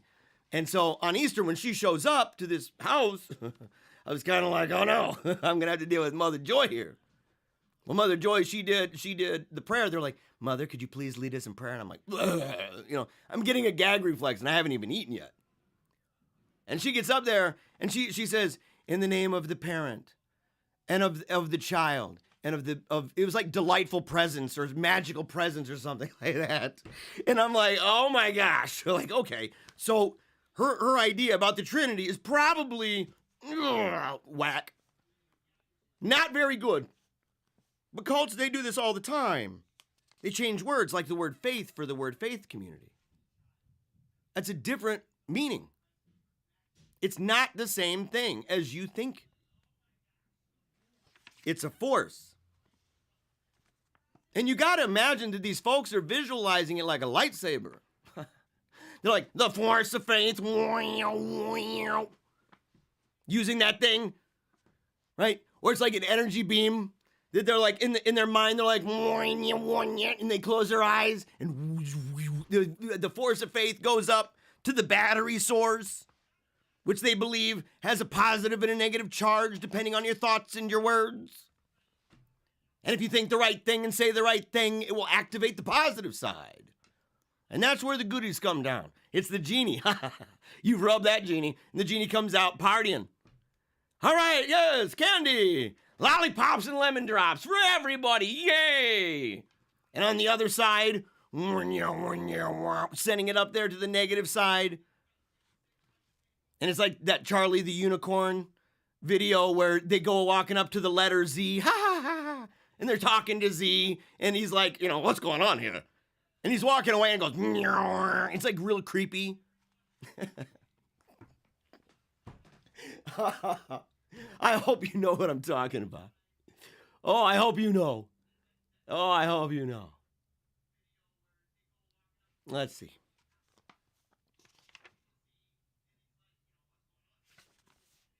Whenever a Christian encounters a cultist, certain primary thoughts must be paramount in his mind. He's got to strive to direct his conversation to the problem of terminology and maneuver the called adherent into a position where he must define his usage of terms and his authority, if any, for drastic, unbiblical redefinitions which are certain to emerge. I emphasize authority. I emphasize authority because our terms only flow from our authority. Otherwise, our terms, if it's purely conventional, and the language that we use is purely conventional, if it's true, then our authority follows suit. If we have the authority to define the terms, you should talk about the authority. Rival authorities, rival altars. Definitions flow from these things. But from his perspective, as a Protestant, it's conventional, purely. And it's kind of just a smorgasbord. Well, we choose this definition, you choose that. Now, he didn't think so. Self-deception is, a powerful drug.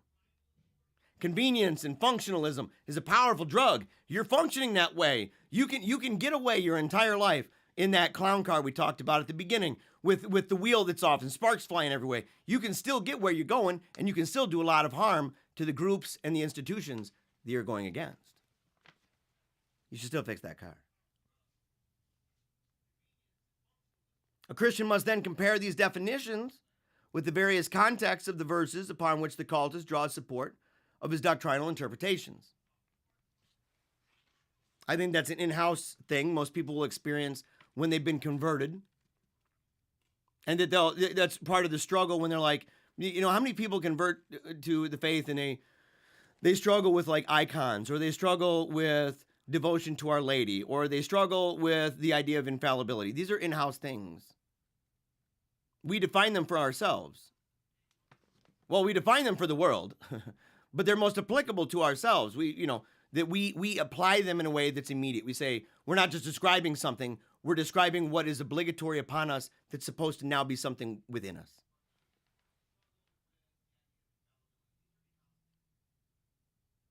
It's the responsibility of Christians to present a clear testimony of our faith, of our experience. He says regenerative experience. I don't mind that. He would disagree with the idea that baptism is a regenerative experience. That's okay. That's okay. We know what we're talking about. But carefully clarified regarding the necessity of such regeneration on the part of the cultist in the light of the certain reality of God's inevitable justice. So looking back over the picture of cult semantics, the following facts emerge. Okay.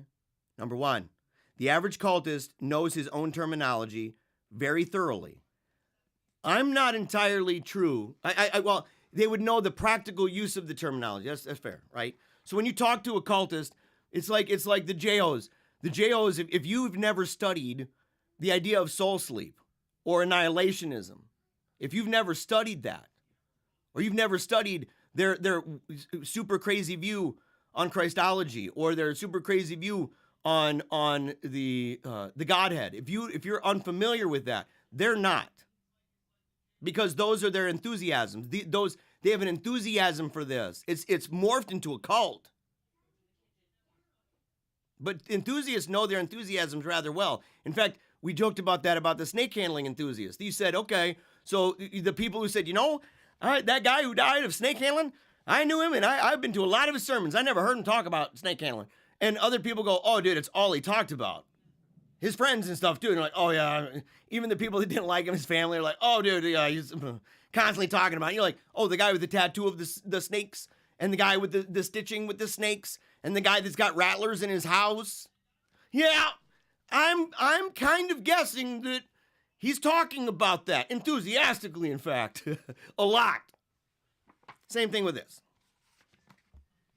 The well-trained cultist will carefully avoid definition of terms concerning cardinal doctrines, such as the Trinity, the deity of Christ, the atonement, the bodily resurrection, salvation, justification, etc.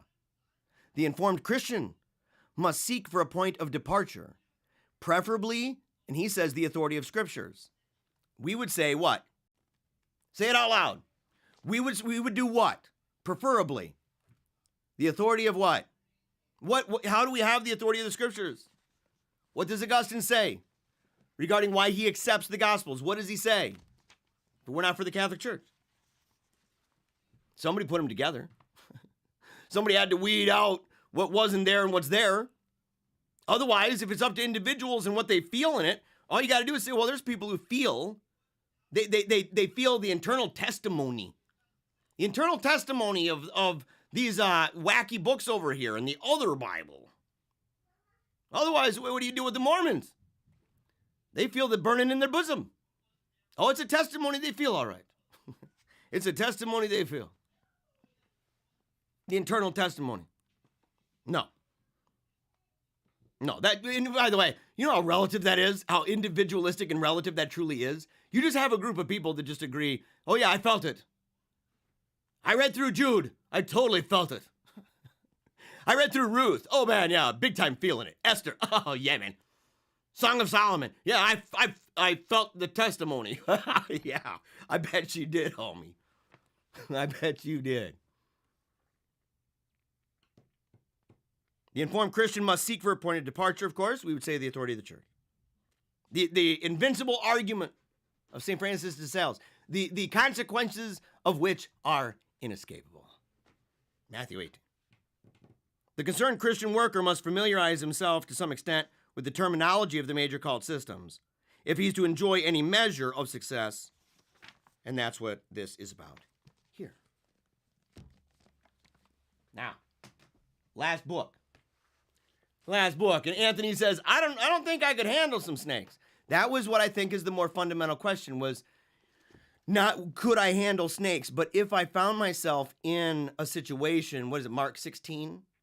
If I found myself in a situation as Paul did, which is a Mark 16 moment, if I found myself in that position, would I have faith or would I be afraid, terrified, out of my mind? And is it okay to be a little terrified? Does that mean you don't have faith? I think I'd be scared out of my mind. I said it's easy for people to go, man, if it was a rattler, I'm like, dude, we jump away. We jump away at little things all the time. Something spooks us. In my case, spiders. I do not like spiders. I'm not a fan. If I saw a snake slither in here on the ground, I'd be terrified. I would not want to play with that thing, much less handle it in church. If it had a rattler, I wouldn't even be in the house. I'd be like, show's over, guys, bye. I wouldn't even stop streaming. I just run. You guys would hear me squeal like a little girl. Be like, nah, I'm out, man. A rattler in my house? Are you crazy? What? Huh? No way, man.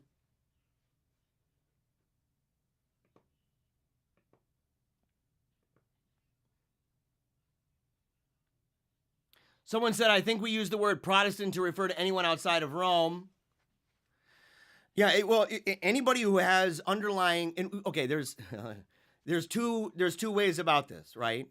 So Protestant proper, right? Talking about who do we include? Because there's a lot of Protestants that do not refer back to Martin Luther, but they take a position that says that until their conscience and their understanding of this, the monarchical and sacred scrolls and stuff allows them to subject themselves to the church, that they will not do that. That's Martin Luther's stand. The church is erred, right? The church has made mistakes. The popes have contradicted themselves. The councils have contradicted themselves, and there's scandal all around. It's kind of interesting how familiar that is, that argument, because I hear that a lot of times from people who insist that they're not Protestant. And I'm like, you're kind of using their arguments, which have always been garbage, and not because it just wasn't true. It's not, well, no, we've gone over the scrolls and we've concluded that that's not true. That's not what the argument ever was. Ever, never. Constitution of the church, baby. Constitution of the church. The providential guiding of the Holy Ghost.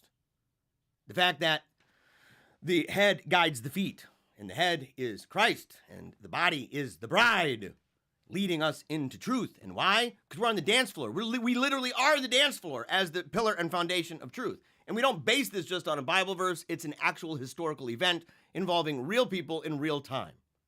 Our Lord changed a man's name, gave him some keys, and then talked to people about the process by which to settle different disputes. And it kind of involved keys. And it kind of involved the need to have, a guy, like a center point of unity that could make a decision that had universal significance. And so to that degree, there are people who utilize, I say they have verms in their brain and enthusiasm in their veins. That doesn't necessarily mean they're Protestant, but they definitely have Martin Lutheritis. A debilitating case, in fact. And the symptoms are showing. They got boils all over their mouth. They got those green fumes. Those green cartoony fumes that come out, you're like, ooh, and it makes you wince and stuff. When you're cooking food and you got some of that, you're warming up some cheese or something, some nacho cheese, and a big blob of it splatters and it gets on your face. You're like, ah, like that. That's kind of how the feeling you get a little.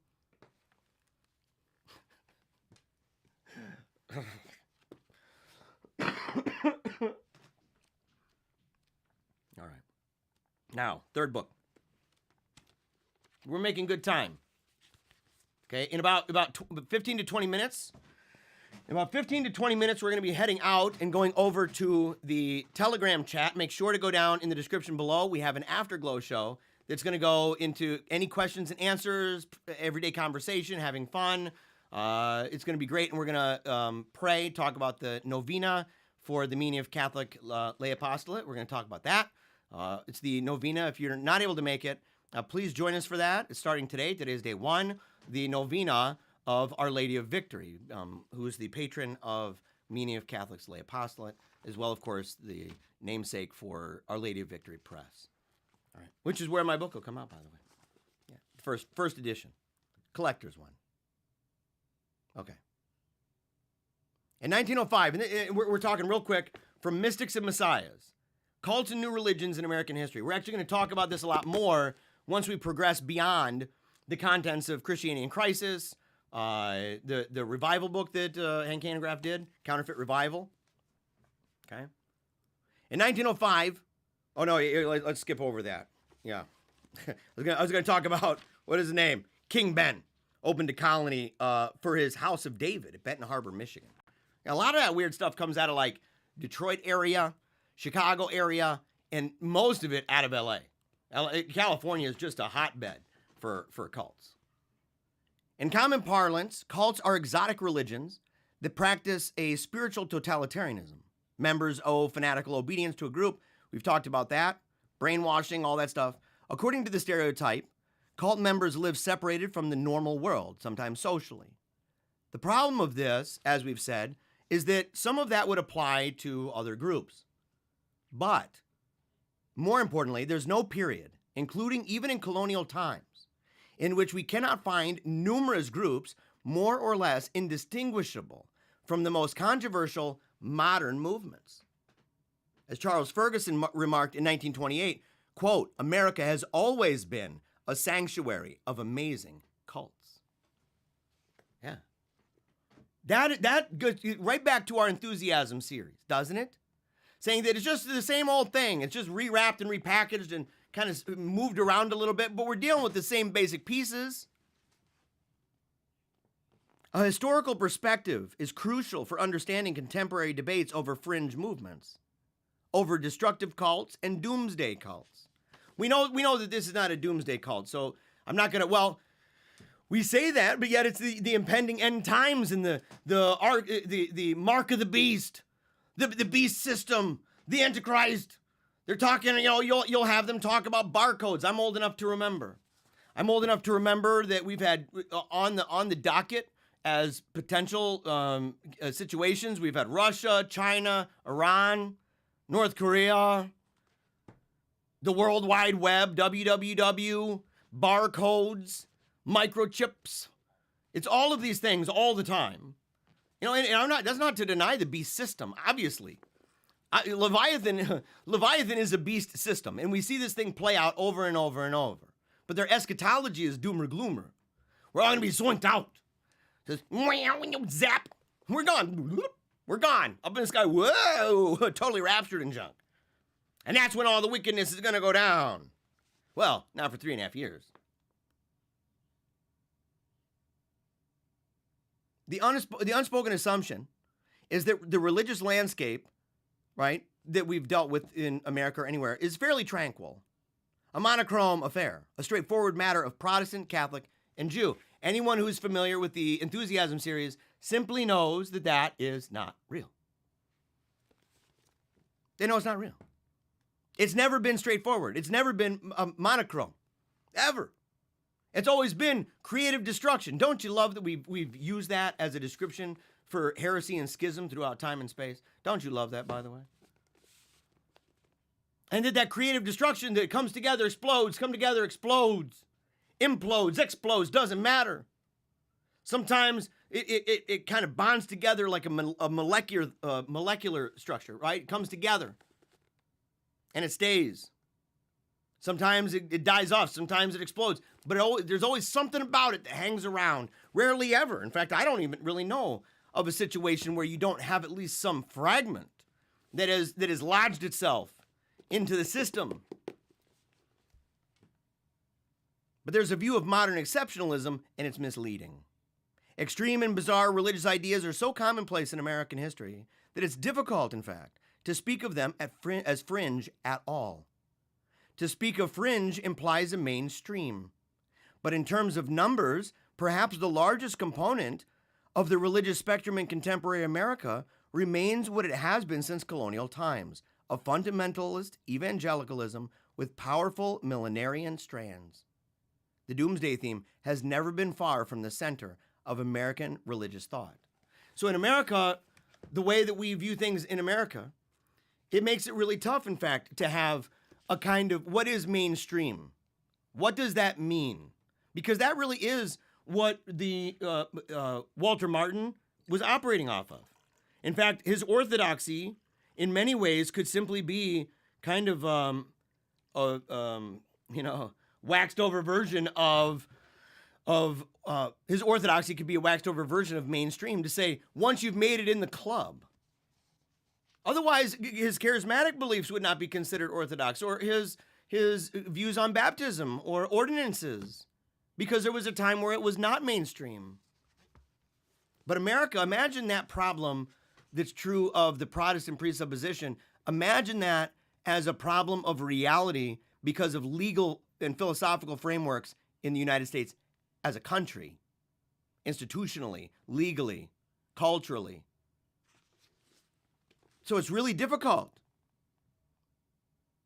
We can, throughout American history, find select and separatist groups who looked to a prophetic individual claiming divine revelation in a setting that repudiated conventional assumptions about property, family, and even sex. Marginal groups, peculiar people, set apart from the world. Most early radical sects were avowedly Christian, but some held occult or mystical doctrines. And we're in that realm now, talking about the word faith group. That's what we're talking about. That we would nowadays term New Age. It would include alchemy, astrology, forms of spiritual healing, deeply imbued with Rosicrucian or Hermetic thought, fascination with mystic numbers, numerology. As you see an advent of this, they've got the calculators, you can put it in. You can find the numerology, and you can see all the videos where they're like, look at the number as it appears on these high-profile situations on the news. Look, you can see the number in one of the houses here. It really is squinting your eyes and looking at one of those images. What do they call that? Where you're looking at it. Is it Rorschach test? What do you call that? And they're like, I see it. I see it.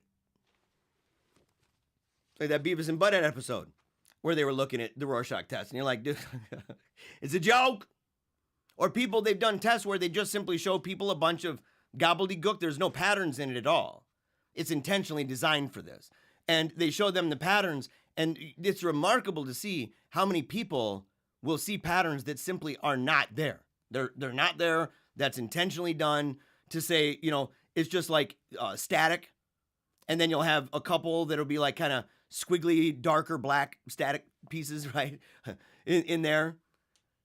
And they catch the vision. It's like the Cheez-Us. Or what was it? The shrimp that was in the shape of Trump in his hair. What was that? Shrimp patty? Krabby Patty or something?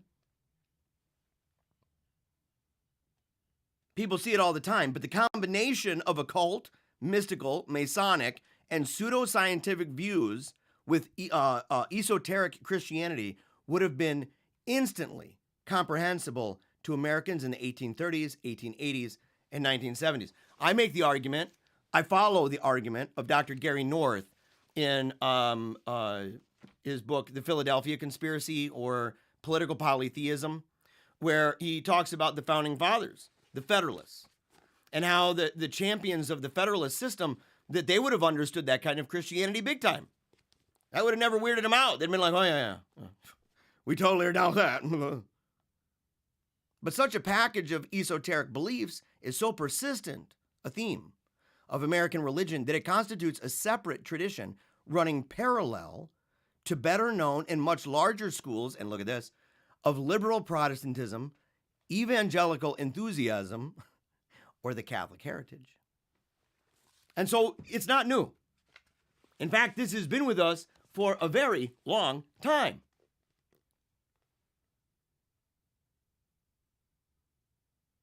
And we have different degrees, right, of involvement in cult activity. And this brings us back to the idea specifically of word faith, what we talked about earlier. There's different kinds of involvement. At the lowest level of participation, we find the audience cults, which have little formal structure and may not even have actual meetings. Instead, they service consumers through books, magazines, mail order courses, or videos. This would be your crypto cult. We talk about this with crypto sede, right? And I say, it doesn't require you to be a formal adherent. You don't have to go to the chapel. You don't have to be part of the CMRI. You don't need to be part of Gertrude the Great. You don't need to be part of the SSPV. Doesn't matter. That's irrelevant, in fact. It is. It's irrelevant. Because ultimately, it's a functional matter. You'd say this is functional. There's a formal structure. They may not be affiliated, but they may not have actual meetings, or if they do, that it's kind of scattershot. Instead, they service consumers through books, magazines, mail order courses, or videos. And I would add to that websites, Twitter feeds, emails, podcasts, you name it. Same thing with the cults. Unsurprisingly, right? Rather, more commitment is involved in the client cults, in which consumers interact with the cult rather than as a patient does with a therapist. The highest degree of involvement is found in cult movements, which have formal memberships and meetings. In the last case, followers might even relocate to distinct cult-owned properties. And again, we can see this in the cycle of enthusiasm. You could see a person would have a more informal connection with people further ahead on the cycle. That they would say, well, yeah, I like that person's ideas. I've watched some of their videos. They make some really good points. I'm not willing to say that person's not a Catholic. Have you heard it? I have. Think about it. Patrick Coffin. I'm never going to let that go. I'm never going to let it go. What a weirdo. What a terrible video. But the thing is, you sit there and you say, look, they all of a sudden, they become not just audience cults, but clients. Right? And they're interacting with the cult. They're not just simply getting the material sent to their house or to their email. They're not just simply following. They're starting to engage with it. And I think that we're at that place now, to be quite frank, with certain somebody I won't, I'm trying not to talk about so much. I think that's where we are at that point, a client. It doesn't mean that you're part of the movement, but you've got the momentum. Oh, you've got it.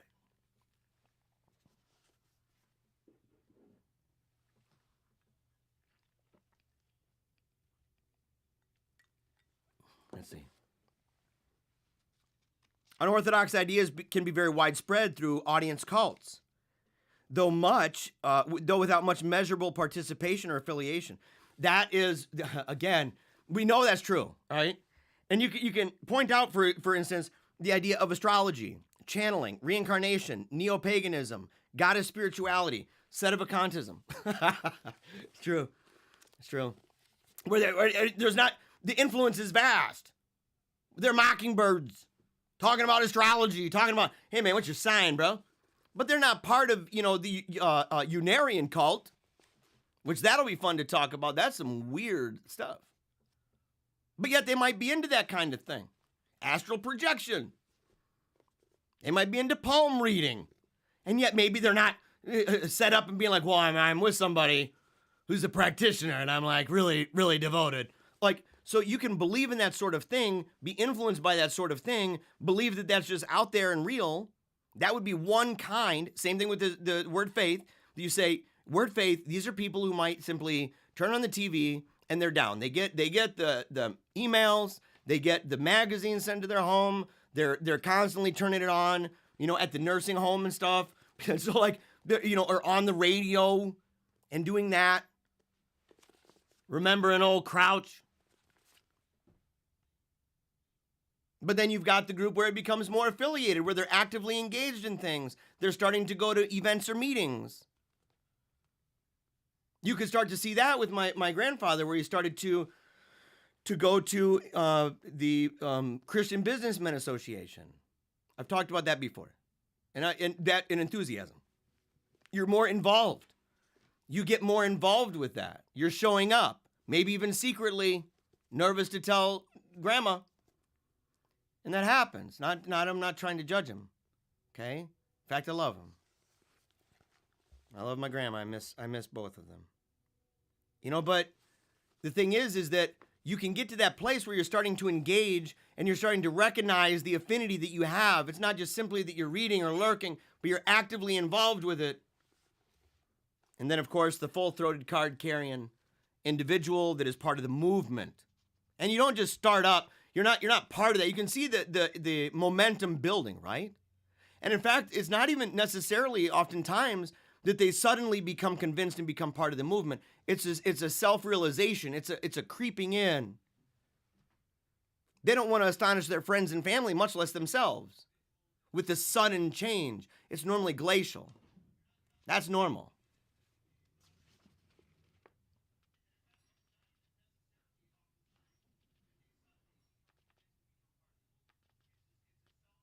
Now, what's up, your boy EB? Hello, King. What's up, homie? What's up, dude? Repeatedly, marginal movements have formed the basis of popular culture treatments, which in turn inspired authentic new sects, so that the line separating fiction and reality is never too clear. Think about it. Like when Word Faith first came around, now, there was a lot of that stuff probably associated with the revivals and tents and stuff out in the fields and such. People talking about glowing hands. It's a circus. Traveling circus. Traveling sideshow. Right? But then it gets to the point where now you've got universities. You've got mega churches. You have denominations, in fact. You have denominations of this stuff. The Rhema denomination, isn't it just Rhema? You've got that. We have one of those in Battle Creek, small little church, but that's, you walk in and they're talking about, all the beliefs, Kenneth Hagin stuff.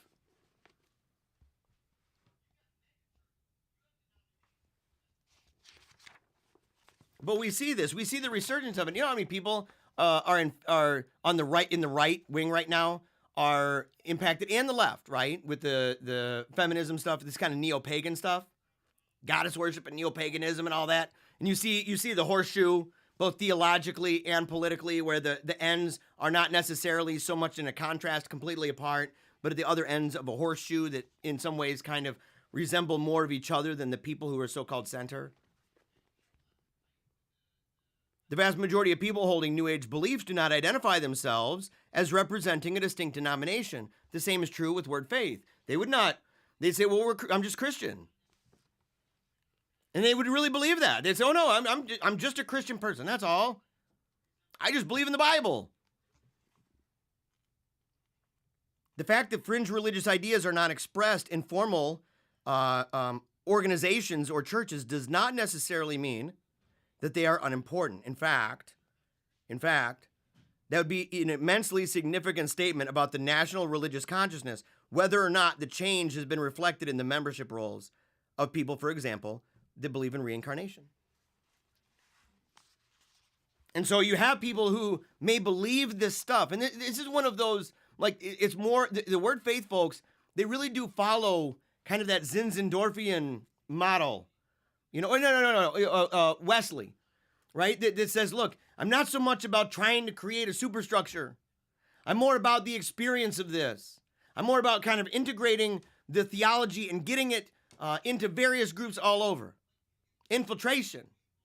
And if it results in kind of an establishment of something that's gradual over time, that's what the Pentecostals did in the early 1900s. We talked about that in the Serpent Handler episodes. They didn't want to start a denomination necessarily at first because there was like 9 of them. And you're like, oh, what denomination are you part of? I'm part of the Church of God, Cleveland, Tennessee. I never heard of that. Yeah, I know. There's like 9 of us. Okay. That's creepy. But what do? They don't require affiliation. They encourage you to write letters. They send out newsletters themselves in the evangel. They tolerate and, in fact, defend and endorse things that are ultimately providing enormous amount of attention to them, which was the snake handlers. You can see the development of that. I'm glad we talked about the snake handlers, and we talked about the development of a denomination and how it begins, and oftentimes how it begins with a big old bang and some, and then eventually they're like, enough of that. we don't do that. That's not our jive. And then later it's, I didn't even know it was part of our denominational history. You can't prove it. It's like, no, we've got the documents. We've got the fossils, man. We can prove it. But just because the denomination itself or the cult itself is not necessarily gigantic, and we know this because of media. We say, look at the way that Joel Osteen and his ideas, look at how they spread.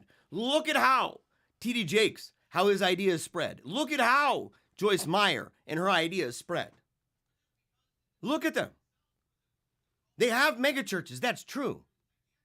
But their audience outside that facility is way bigger, which is why they can go to other places, and you'll have people from all different denominations who will go.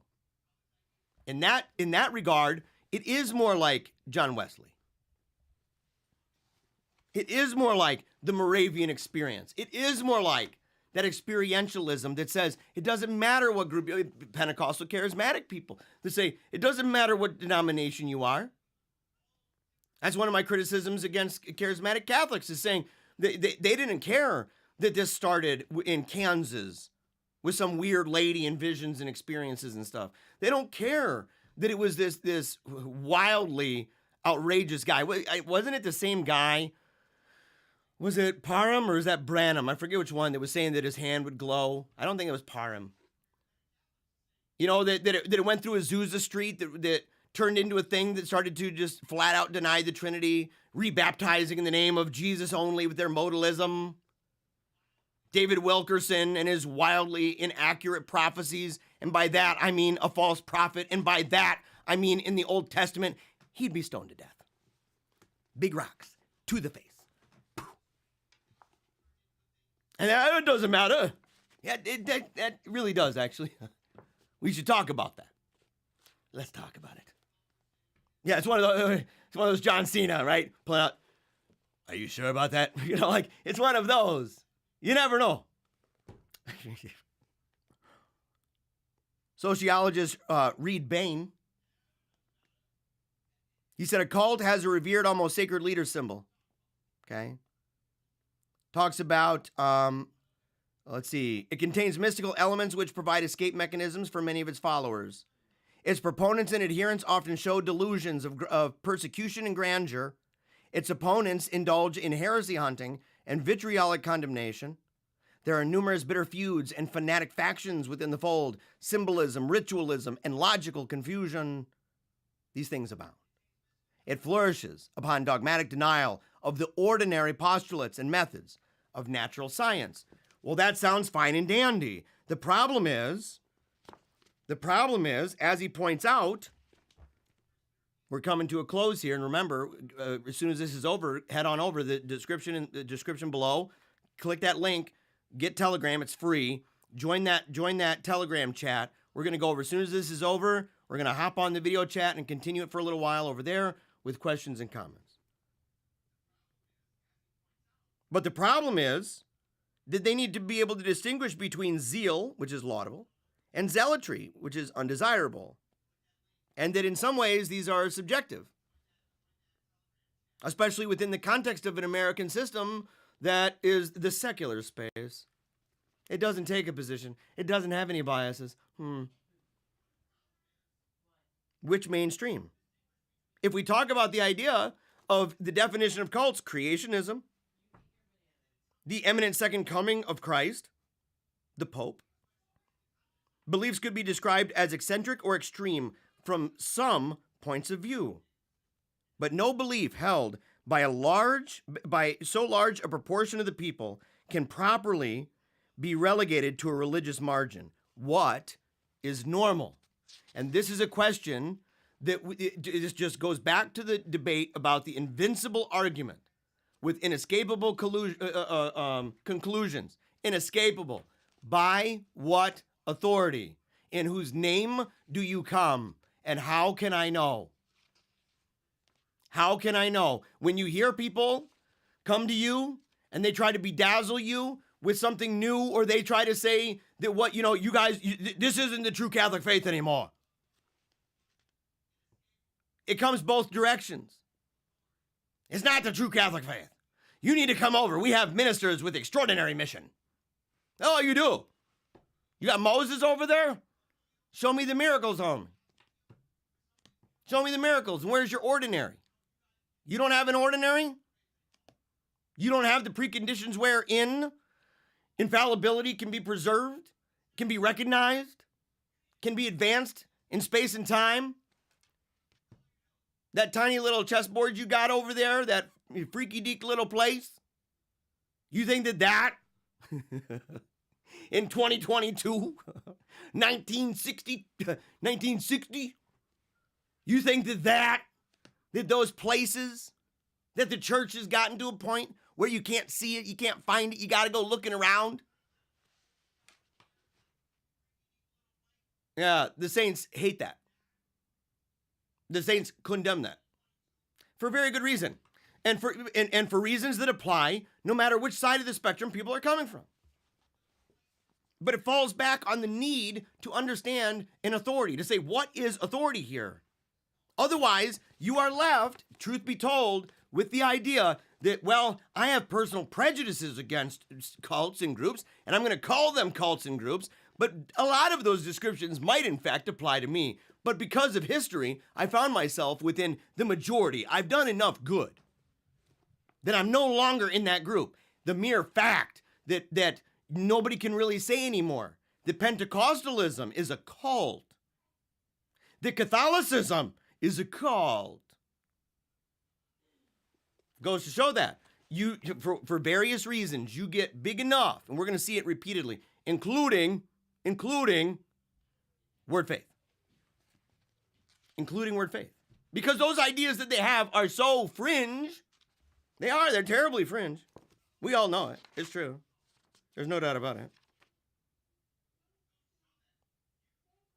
So we can't base it off of the tension that's experienced between the cult and society at large, because society is constantly changing and they morph into the group as long as it becomes bigger and bigger and bigger. It's no problemo. Yeah, what's conventional? It brings up the idea. Yes, what is conventional? To speak of established traditions suggests that the United States was conceived with an approved range of faiths and religious practices. This is an aside note, but it's one of the reasons why any argument that we can have a neutral state, it's baloney. It's baloney. In and of itself, it's not even neutral, but let's do another conversation. You have Baptists of the 17th century, Methodists of the 18th century. If cults do not have roots in society, they can develop them quite securely with only a few decades and give the impression that they have been there since time immemorial. Yeah. Last two quotes. Because cults are unpopular and unorthodox, by studying changing perceptions of these movements, we can discover what the public thinks religious orthodoxy is, or what it ought to be. While the changing shape of cults themselves tells us much about religious enthusiasm in particular periods, equally informative, and I would say particular phases, I refuse to allow that to be consigned. I refuse. Equally informative are these responses of those who choose to denounce the small movements and who thereby lay claim to a mainstream position in life. And yes, that is the thing. It always comes back to, by what authority? How dare you? Who do you think you are? It really does. And if your denomination or your position is one of either neutrality or pure convention, then you're up craps creek. And the only reason you get away with it is because, we can go down with the clown car with the wheel that's off. And we can still do great damage and get from point A to point B. We might look pretty stupid to anyone paying attention, but I think you get enough people driving clown cars with one wheel off and sparks flying everywhere, people might actually start thinking that's normal. It's what we do with cults. It's what we do with word faith. Oh yeah, it's just TBN, that's legit. I don't really care for them, but it's not that different. Yeah, gross, fake. Fake. And lastly, however we define them, cults have had an impact on American society and religious thought far beyond what might be suggested by their actual membership. Apart from their constitutional and legal significance, they have provided effective laboratories for new ideas and practices, which in some cases have entered the social and religious mainstream. This is something that can even be said of enthusiasms in general, to say a lot of the things when conservative and traditionalist people talk about, let's say, for example, freedom of speech or freedom of religion, and they use those terms and they want to apply them to themselves, those ideas as they understand them, being born into a world at the time that they were born into and understanding the colloquial use of the word as it's understood now, those phrases and terms and legal realities have been shaped in large part by the margins. Groups that go through the process and say, we were targeted. We were made to stand for the national anthem. We were not allowed to share, how many people on the right go to chiropractor? You can go and see, they used to be put in jail. Maybe there's some people who still believe maybe some of them should, right? But you have that. Same thing with, the people who are into a lot of the naturopathy, right? Homeopathy. You say these folks, a lot of them back in the day, that would be like witchy stuff. I know a lot of people now, they're like, oh, Young Living is mega dope. And so you can see it, and you can see the idea even of anti-war literature, that people can be opposed to the war. They can be opposed to war in general and not get in big trouble. And, maybe in America, honest to goodness, maybe you can thank a Jehovah's Witness for that. So some of the things that people benefit from end up coming from people you wouldn't expect. And sometimes people that you think are way out on the fringe. And in fact, they are. And we have an obligation, in fact, to evangelize them. We have an obligation to train ourselves in such a way that we know that if we ever come in contact with them, that we know the proper disposition. We know we've got a heart of love. We know what our arguments are to deepen our faith. And we know the best arguments to use when dealing with others without creating straw men and getting down to first things first. That's what we're talking about on the show. All right. Go right now in the comment section right below. Do it. Or not in the comment section. In the description below this video. Okay? In the description below, you can see that there is a link that will take you to the Telegram channel. We're going right now. As soon as this is over, I'm heading over there. I'm booking over. I'm running. I'm going super fast, making it like flash lightning.